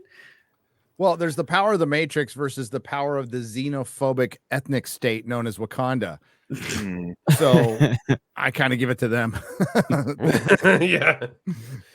Right. Trinity doesn't have vibranium bullshit stuff attached to her, so No. But she wouldn't get hit. She wouldn't need Yeah, it. she's like No. faster than normal. no, but she human. can't dodge in bullet time or anything. She doesn't have that ability. She's got super speed. Yo, Not- she does. not She to like the did extent that that she quad can kick dodge in the air bullets. and the camera spun around her and shit. Wasn't that like time freezing? Yeah, but that no, wasn't I think her. that was Like- just the camera thing. But Oh, I thought that was part Yeah, of the yeah. power. like, Yeah, she No, wouldn't no, need she to doesn't have that. Chat's making a good point. Guns. Hang on, one of them exists outside of the Matrix. The other one's technically in it, right? Well, the rules dictate that it's her power in the Matrix because everything Yeah, is so just screwy here. I'm a dick, and so I am just going to say that Trinity's got the power that she does within the Matrix. Okay. All right. Well, I'm going Trinity. And Trinity wins. Trinity over Michonne. I don't even think they'd cross. Like, I think Trinity would just post up somewhere with a sniper rifle and shoot her in the head. That's Yeah. That'd be quite funny, actually. Yeah. Yeah. We're like, Just well, game have you got a over spear? immediately. Good luck, love. Yeah, it'd be built up. All the right. anticipation to kind of be symbolic of Carrie Ann Moss and the Acolyte. It'd be over like that with that fight right there. It's done. It's over with. Are we So, discounting yeah, the I'll- possibility that Shuri might just sort of do her immense computer hacking skills and break the Matrix from the outside rules because she dictate can no just do outside that, help. right? Well, this isn't Shuri. Yeah, we So- know.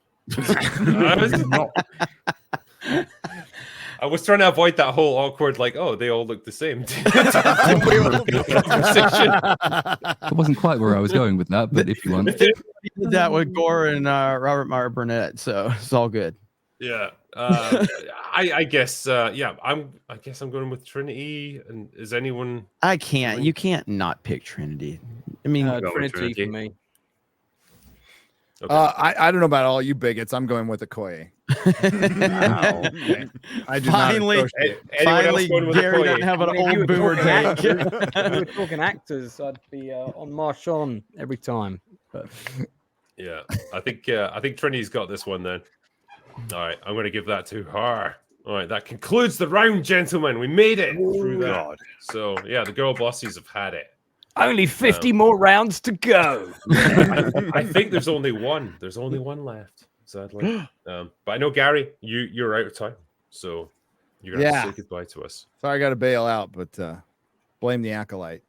Good to see you again, Gary. It does Hey. really drain you. You too, man. You're on, Gary. It's good seeing y'all. You take care. Bye. Don't You've be been like- a lovely guest over the years. Thanks, man. By the way, I can make space. I've been here this whole time for some reason. People just keep leaving.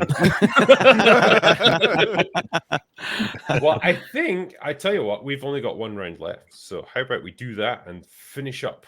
Well, in that case, I'm going to pour myself another one. That sounds like a logical plan right there. All right. I mean, I have to See if work can- tomorrow, but who gives a shit, right? All right, let's see. Okay, Oh, that was a so I noise. think it will be this one. Okay, so this round the theme is the enemy in the mirror, and so it's going to be actors that have played the same actor that's played different characters, and I'm going to pitch those characters against each other. And I've tried as best I can to find characters that are somewhat on the same level, so that it's a little bit competitive. But anyway, you will get the gist when I begin. So I'll start with a really obvious, easy one. Harrison Ford. Ah. Indiana Jones versus Han Solo. Wow. Oh, That's that's a tough one, but That might actually be a hard one. Come on, beam Hang on, round. So despite How- what you see how in we the picking? image, Indy will get like his pistol and his bullwhip, and Harrison Ford will get his. Han Solo will get. Han Solo will get his blaster. Han Solo will get his blaster and the Millennium Falcon. No, he doesn't get the Millennium Falcon. That is technically his kit. Listen, if he gets the Millennium Falcon, then Indy gets short round. Yeah. Indy gets Kate Capshaw to scream at people. I guess the question is, does Han shoot first? Yeah, this is the toughest one you presented, I think. This No, is the it's not. toughest one. Han Solo, beam weaponry, future items. Come on. I'm going to get But you the a thing fine is, 1940s Luger. Functionally, a blaster is just the same as a pistol. They shoot a projectile, it'll kill you if it hits you. Technically, Indy could use his whip to get rid of the blaster. So, But what if he's not in range with the whip? Well, but how big's the arena, Drinker? He's got to do a bunch of rolls. He's got to Think roll about around. it. Han Solo is a Bullets. smuggler in Yeah. space with more dangerous people than Indiana Jones. It's a no-brainer. I don't know. I will noise, say, right? I will say, Boba Fett. Indiana Jones is a more capable adventurer, and he's probably better at handling like environmental hazards than Han Solo is. But Han will do what needs to be done. Han will do what needs to be done. He's handled environments on Earth. Han Solo goes to weird planets with dangerous bugs and all sorts of crazy shit. All right, Gundam's convinced me. I'm going Han. I'm gonna go Indy. I think he's smarter, and I think he played he's way more dirty. savvy, and I think he's probably a better fist fighter as well. I was about to say, who do you think wins in a fist fight? feel like I don't know. Oh, Han Indy. Solo might have fought creatures with 4 arms. Come on. Never tell me the odds. Yeah. I'm going to go Indy. Mauler? I'm really thinking about this one. It's annoying me. 'Cause I'm like, Yeah, I can't make up my mind. This is a tough one. I'm trying to run probabilities. Like, who do I think would most often win the fight? Because both of them are winning this. Just told you, don't tell me the Who would odds. win in a round of beer pong? Like, I don't. It's like out of 10, out of 10 rounds, who's going to win the most rounds? Who's going to? Yeah, who's, kind of. You know, that's essentially how you have to look at it. It's like Indy would win in a fist fight, but Han would never let it get that far.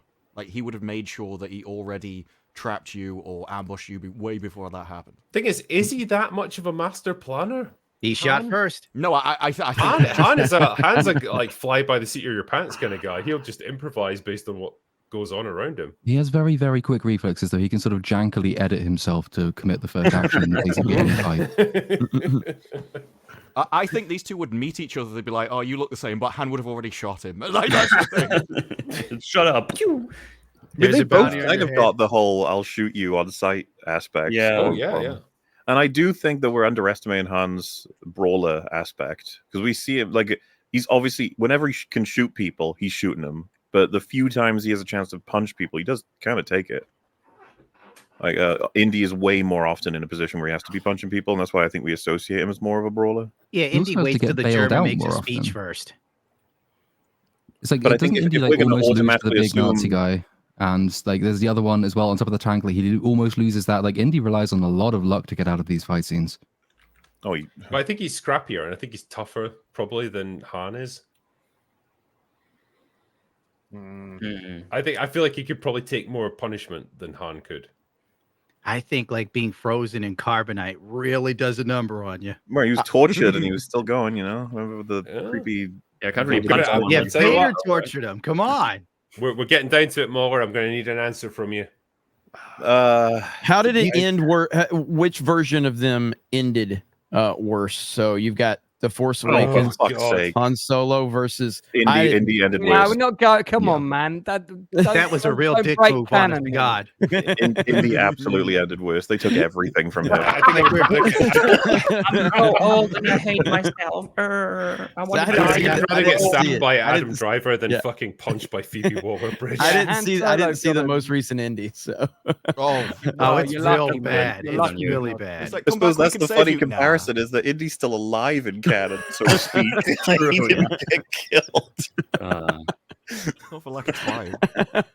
No. Fuck it. I'm gonna go with. This is a coin flip. I may as well abstain. Is that an option? I've genuinely stumped Mauler. I think this is a first. I need better restrictions on the environment. I think I'll go with Indy. I don't know, just slightly. It's a tough one, but I think I'll go with Indy. Okay. I More? think the thing that'll cinch it for me is that I get the impression Indy is more ready for this scenario than Han. Han's going to be a little thrown off by this because he's a smuggler who can shoot the shit out of people for sure.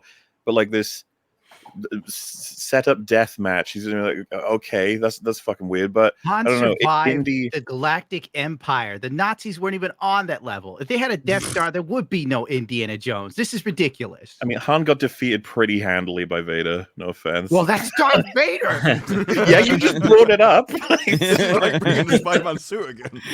That shows you the level of like badassery he's around. I'm gonna go with Indy. Ah, you animal. Okay. 3-0 for Indy. Disparu? Han. Okay. Thank God someone was Solo. Yeah. Solo. And Solo lost money. Just want to add that. 3-2. Okay. You're not helping Fringy. your argument.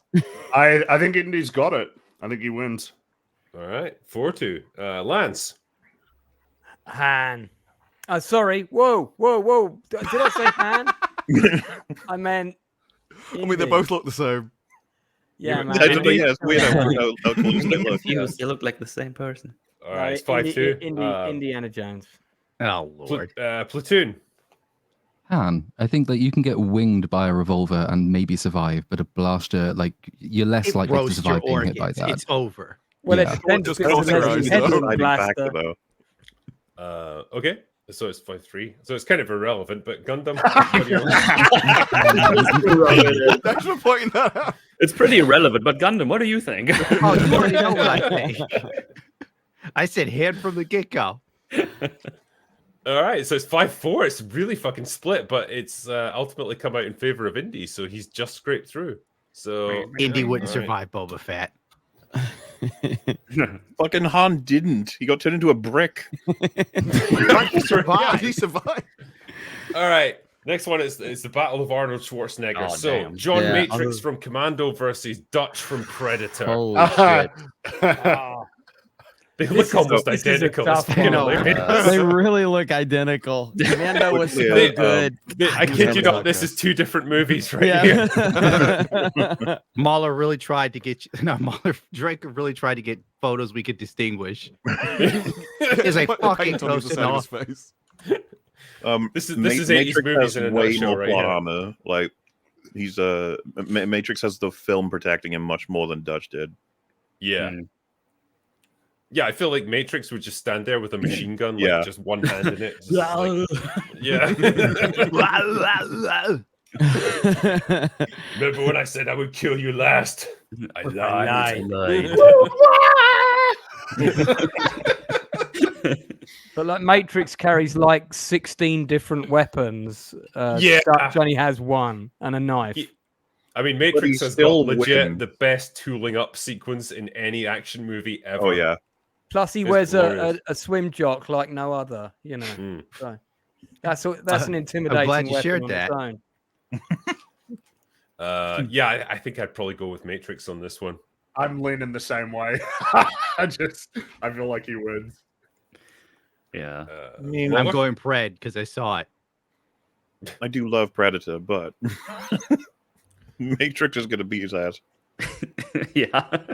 You think so? I just feel like Dutch brings more to the table. He's just with overall just experience. I don't know if you look at the path in each of the movies, you just think you guys think Matrix is gonna walk over him? Cobra, I love the way you make this sound like a real job interview. Hey, we got to be analytical about this, you know. We look at the jumped on CV me now. earlier. Trigger was like, "You guys take this seriously," but I just feel like you guys are not giving Dutch It's his genuinely due the way I'm diligence going here. from it is the vibe of both of these characters in their respective movies, which may be unfair, but like John Matrix just fucking plows through everybody. Meanwhile, Dutch has it as a nightmare throughout It's a almost the whole movie. struggle. It's a perpetual Isn't that the struggle. He question? doesn't Is like want if to you win. strip the plot armor away, who are you? And in which case, surely Dutch wins. You're Arnold. Oh, Sorry. Your Arnold. I've only seen Predator. We can only go by how they're portrayed in their respective movies, and I do get the impression that Matrix is portrayed The as feats being. he accomplishes are insane. Yeah, he's like superhuman in terms of his Now I have to see survival this potential. Matrix's trousers do get ripped. I remember that. Wait, Gundam, Yeah, you that's What is with the Commando? trousers? They get ripped before he gets into the shed, but then he also uses all the shed weapons. So I don't know. It's I do love this one.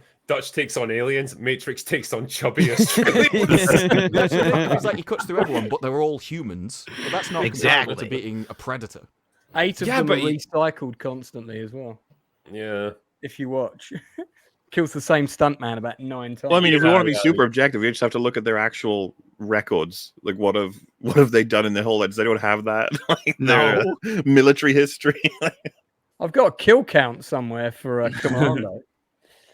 I still like the fact that it's almost like they look like the same movie, just a different picture from the same movie. I honestly don't know why they didn't make Dutch just be John Matrix. Like, oh, he rejoins the military, goes on this special mission into like fucking Valverde, and they're like, oh shit, now I'm fighting a space alien.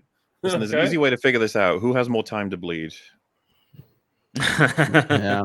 But it's not just any alien; it's the Predator. It's like It a is Predator, super dude. warrior. Yeah, Dutch took on the Predator. I'm going The Dutch. Predator kills aliens. They created the aliens to hunt for fun. Yeah. This What, is you a wouldn't- whole other level. I don't use the Navy movies as canon, right? I feel like I feel like Matrix would just kind of smoke the Predator and wouldn't even like bat an eyelash. It wouldn't happen. Well, now we need a Team Dutch. Matrix I'm Team versus Dutch. Predator movie. Yeah. That's too late now. I'm Team Dutch. Thank God. So, yeah, we're going to lose track of the vote here. So we'll start from the top. I'm going to go Matrix. It Same. pains me to say so. Matrix. All right, I've only seen the Predator movie out of the two, but I can't see if the other guys just killed humans, then Dutch. Oh, you need to Thank watch you. Commando, man. Honestly. Dutch. Yeah, who the fuck hasn't watched that? I mean, it's one of those things I might have seen it so long ago. I haven't seen it that in a long, long if I time. started I didn't even watching know it again, I'd existed. remember it, but off the top of my head, I don't know. Yeah. All right. 3-2. So, Friggy. Matrix. Okay. 4-2. Lance. I got to say, after the argument of he took out the Predator and the Predator's been battling the aliens, I'm going to have to switch my vote to Dutch. Thank you. There the we Predators go. hunt aliens for fun. Yeah. This is our fun. The Predators go to a He planet. killed the Predator with a big rock. That's even better. I don't even need a weapon. Well, yeah, Platoon, Matrix what do you doesn't need a reckon? weapon either. He'll throw a pipe at you. You could have thrown a pipe at a Predator easily. Exactly. Let off some steam, Bennett. I have also not seen Commando, but I will go with Dutch just because. Wow. The argument is more convincing. Oh, thank God. It's even Stevens then. I think Gundam's got the deciding vote. Hey. Oh, we already know the This answer time. to this. Wow. I was advocating for this like people advocate for children to learn about gender. Okay. It's all about Dutch. He took on the Predator. I would have All shit right. myself. Then I would have died and shit Maybe you myself did. again. All right, Dutch takes it. All right. It's a good addition at the end. I'm gonna shit myself. Next one is Bruce Willis. So I tried to pick two characters in his Oh my filmography that God. are roughly comparable. I'm sick So- of this fucking game now. John McClane versus Corbin Dallas. How are you supposed to choose this? God, I haven't seen that movie Find a way. in so long. Fifth Element, I mean. Yeah. I mean, for me, it's McLean.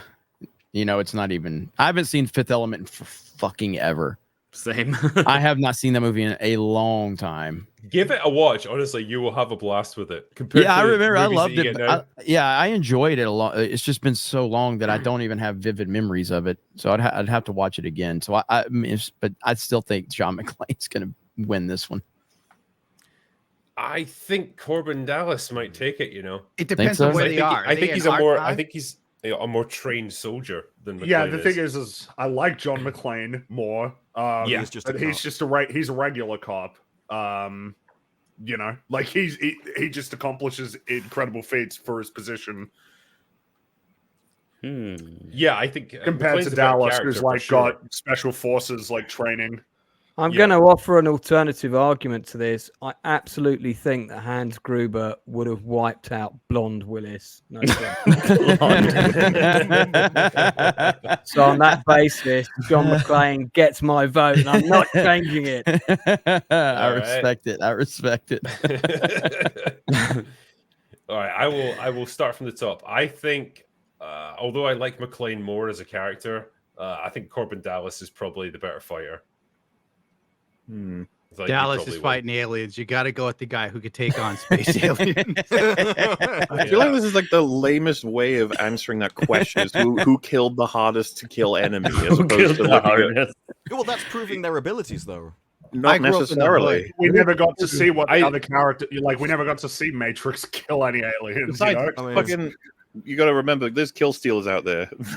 You don't know if it was their ability that did it.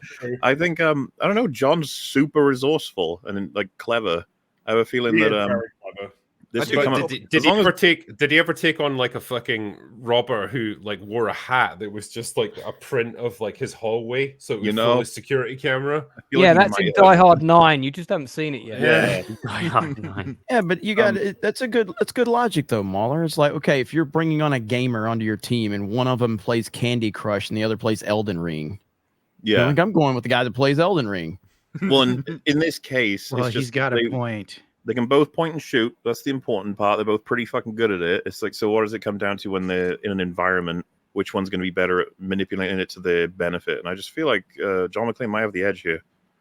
Okay. I'm going to go for him. I might be biased, though. I admit it. Okay. Meadow, what do you reckon? I don't remember the Fifth Element guy that much. I'm being guided towards McClane by what Mahler just said. So I think I'm going to go with that for now. Maybe someone down somewhere below me has better arguments or something that would switch my vote. But for now, I'm going to go McClane. I like the way you're sounding a bit like Hans Gruber as well. This is well, that's because I'm German. Exactly. You're not an English impersonating a German accent, but you're close. So McClane's winning 2-1 right now. Disparu. I think McClane. I think the other guy would be walking around and McClane would just come out of a vent somewhere. I think that's what it would be. I think he would ambush him, and the other guy, in a straight up fight, would 100% win. But I think McClane, you'd never even catch him. He'd be sneaking through the vents, hiding all over the city. It'd be like a rat, and I've got to support the rat from my time in Tarkov. Excellent. Well, I've heard your arguments on Fifth Element, but I have not seen that movie in a long time, and I have seen Die Hard far more recently, and that just speaks to the volumes of the character within the movie that drew me back to that movie. So John McClane was more engaging as a character and did more with the current environment for me as a viewer. So I will take McClane. Ooh, it's swinging in favor of McClane for sure. What about you, Fringy? Something I'm thinking about is how John McClane like consistently wins when the bad guy thinks that they've won. That's like a consistent thing that he does. Like right before Han shoots him, he gets rid of the watch. As the plane takes off, he's like got the fuel out and then sets it on fire. Simon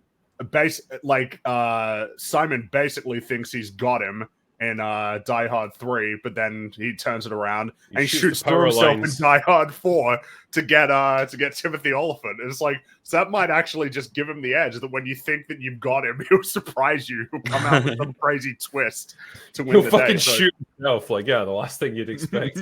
I think so. I think, John McClane's really, really clever. I think I might actually give it to him on this one. All right. But do they have vents in space buildings? Where are they? He doesn't need to. There's lots of vents in spaceships. Just watch Alien. Yeah, but are they human size? I've got a feeling you're coming down the side of McClane as well, I would assume. Lance? Absolutely 100%, sir. Who's on the cover of my 1988 book? That is true. You got the answer Platoon? to the question. What's your take on this? I don't think that Dallas would make the mistake of thinking he had won. He also saves like a bigger entity in like the galaxy. He fights technically tougher enemies with harder weapons. He has better weapons, and he manages to do everything he does without being distracted, despite her best efforts, by Mila Jovovich. So I'm going for him for his sheer dedication and clear-mindedness. Fair. And Gundam. I think I'm leaning towards Dallas. He's taking on aliens, not Germans. Key factor. Those damn aliens. Dallas staged a late comeback, but McLean takes it, I'm afraid. So, all right. Merry Christmas, McLean. Yippee-ki-yay, motherfucker. We're almost done. So, with Sylvester Stallone, we've got John Rambo versus John Spartan from Demolition Man. Dude. Oh. These are both pretty hardened fighters. They are. They're both pretty badass, dude. I'm going Rambo. Yeah, Oh man, I love them. Convinced out of not choosing Rambo. Yeah, I love Demolition Man so fucking much, but Rambo's the pick. I actually prefer Demolition Man to almost any Stallone movie, but Rambo wins. Kind of want to watch that movie now. Have you not seen it? I've seen it. Oh, okay. Just watch it times. again. Yeah. God, it's so good. But just thinking about it right now, it's like, oh, it's a fun movie. It was fun till it became reality. That is true. I mean, how far has he got to abseil in the mission? Because if it's higher than 20 stories, then John Spartan wins. If it's 20 feet, then Rambo gets it. Yeah. It's a tough one. I mean, yeah, I think Rambo's probably got the better arsenal of weapons as well. Yeah, he really does. I mean, it feels like Rambo's got everything from top to bottom. He just can't say no to an exploding arrow. Yeah. Because Spartan is ultimately just a cop. Like, he's, a specially trained cop or whatever, but, like, Rambo The Viet Cong is tortured next... Rambo. Keep that in mind. He's batshit crazy. I think on Rambo. I feel like there's it's a strong case for Spartan, but every single category, Rambo just is going to be slightly better. Yeah. Okay, I'm going for Rambo. Rambo. Disparu? Yeah, I think it's close. Rambo. Yeah. Okay. Yeah, Rambo. I'm gonna take a guess and say it's across the board. It's gonna be a Rambo. You also have to take into account the adult film industry really led the charge of Rambone. It saved Blu-ray DVDs. That's a good deciding factor. It just occurred to me actually, you could really see in that picture of Rambo, I think Stallone tore his chest muscle or something, and they had to get some fucking weird cable inserted into it so that it would work again. You can really see it there. The dedication to being Rambo. Hell yeah. That looks brutal. Yeah. I bet it hurt like a son of a bitch firing that. Yeah. Oh yeah. Yeah, because they're heavy. We've got Ian McKellen here. So that's easy. Gandalf versus Magneto. Oh. So if Gandalf just throws his sword away, can Magneto do anything to him? Well, he can pick up. Well, it depends if Magneto brought some metal with him, I guess. Oh yeah. Yeah. Yeah. If he has a paperclip, Is it Gandalf the white or the metal in the gray? vicinity, Magneto can turn that into a weapon against them. And this is both characters at their full potential. There's no, it's Gandalf. At full potential, it's Gandalf. Yeah, but Gandalf has taught us the most important lesson of all in life. Huh. The most important thing is what to do with the time that is given to you.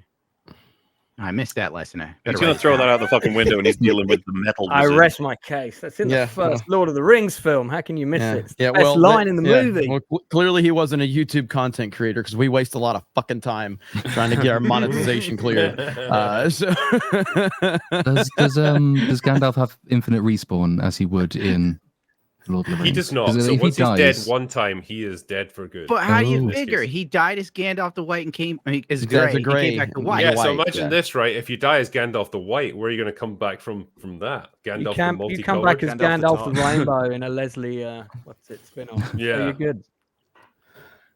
I think this could be an interesting one, actually. Because, yeah, definitely Gandalf's got enormous magical potential there, but it's quite... Where's the fight taking place at? It's taking place, in the city, or it's taking place in the middle of it? Right? Wasn't that urban environment? Yeah, because it's a kind of urban environment. Yeah, all over the place. Well, that's not fair to Gandalf. So I might be able to throw some lamps or something. Yeah, because that does give Magneto it gives him a lot more opportunities depending on where the setting is. Are we going? Because Gandalf can be killed. Like, say, for all his magical power, if you were to shove a fucking stake through his head or something, that would be him dead.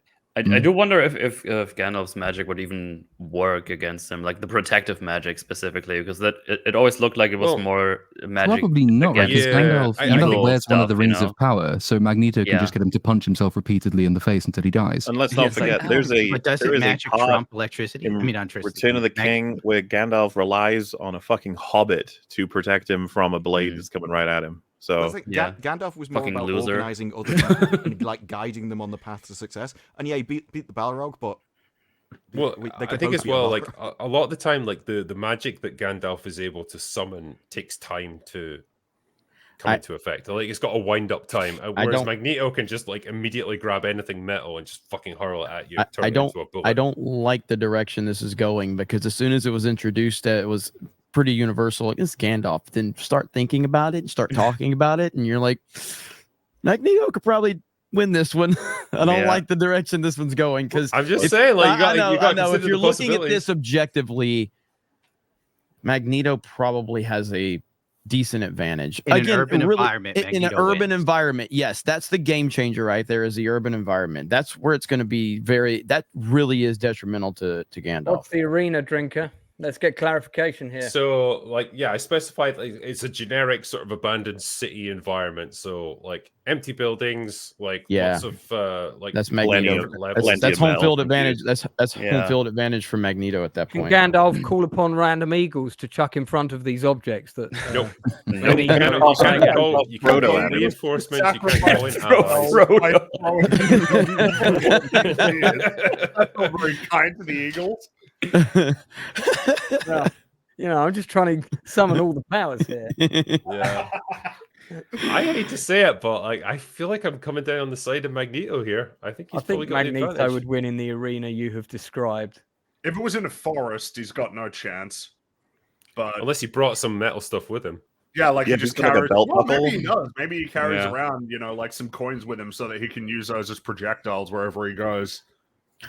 Yeah, look what he did with Kevin Bacon with a coin. Okay, can we add something? So does Magneto get Bryan Singer and Gandalf gets Peter Jackson? Because that flips it back over to Gandalf at that point. To what? Like throw Peter Jackson at? Jeremy, what powers does Bryan Singer have? He's got a lot of negative powers. I'll say that much without getting demonetized. He's got a lot of negative powers. Oh, I see. But yeah, if it's in an urban environment, which obviously Drinker's rigged the game versus poor Gandalf with this. He's already he tried to make it balanced for everyone. This is very unfair to Gandalf the White. So if this was fair, Drinker, it would be in a forest with them both naked. Let's be honest. I'm gonna have to go under the current bullshit rules that Drinkers put on us. Wow. I'm going Magneto. Pretty toxic, not gonna lie. I don't like it. I don't like it. I don't like it. I don't like it. I don't. It gives me no pleasure either. But there you go. I mean, if Gandalf can catch him off guard and get one of them spells off, he could blind him too, and Magneto would be like, "What the fuck is happening?" and then stab him. Ow! Stop it. There's a chance here for Gandalf. I worry about the amount of metal available to Magneto. That's really what I mean. If you really think about it, Magneto's going to overpower him big time. Like, I think Gandalf could definitely hold off a lot, but he's going to overpower him with that. I think he'd just be overwhelmed by the amount of metal that's coming at him. Yep. Yeah. Yep. That's the way I'm looking at it. Oh yeah, I think Magneto's got it. Magneto. All right. I think it seems to be fairly unanimous. Magneto's got this one. This makes me sad. I'm sorry, but that's the way it is. We love you, Gandalf, but you die. He'll be back though. He'll be back. He'll be back. He'll be back. All right. Well, that is the end of that. Good stuff. Gosh darn it. Is Yeah, there I'm not gonna. a final face-off between the two winners? Well, there's quite a few winners of the various categories, so it could take longer than I Yeah. have here. And I I'm was quite drunk playing that already, far so I was I wondering quite- how you were going to form that. I was like, are you doing like different characters that have played different roles? Like, for instance, I was waiting for like the Tim Allen Buzz Lightyear versus the Chris Evans Buzz Lightyear or something like that. That would have been good. There's so many ways I could spin this. I was just I thinking tried to Captain try America to find versus different Human balances. Torch. Yes, Captain America versus Human Torch. That would have been a beatdown right there. That would have been pretty bad. Yeah, but no, I'm going to finish up there actually because we've been going for about 3 hours or so, and that was the final round of our celebrity death match that we did. Drinker, man- before you wrap up, can we not say a word of honor about the late great Donald Sutherland? Indeed. What Yeah. a phenomenal actor. I've followed his career since Kelly's Heroes, and I just think the scene he did with Kevin Costner in JFK is a piece of acting masterclass, and it's a huge loss, and one of the greatest actors that ever lived. So let's raise a drink to him, gentlemen, if we may. Yeah, indeed. Absolutely. No, great Well actor, said. and like Well he's said. one of those guys that's been around for so long. I just thought he was going to live forever. Like he just never. Yeah, I seems to- was quite shocked, even though he was old. When I saw it, I was really shocked. Mm-hmm. But I want to say, guys, for all of you guys that joined us for tonight, I appreciate you coming on. We've tried to get as many former guests on as we could for this 100th anniversary. 100 years, of man. open bar. 100 Yeah. years. 100 years of open bar. So I appreciate you giving up a bit of time to do this. It's been great. And for everyone that's joined us as well in chat and all the super chats and everything that you've been generous enough to send, I appreciate all you guys for making open bar what it is. And what it is a conglomeration of idiots. But we have fun along the way, so I appreciate it. And if we've missed any of your super chats, which I'm sure we have tonight because there's been a ton of them, we will surely catch up on them over the weekend. But for now, for Open Bar 100, I want to say that's all we've got for today. Thank you and go away now. Bye. Bye, Bye, everybody. everybody.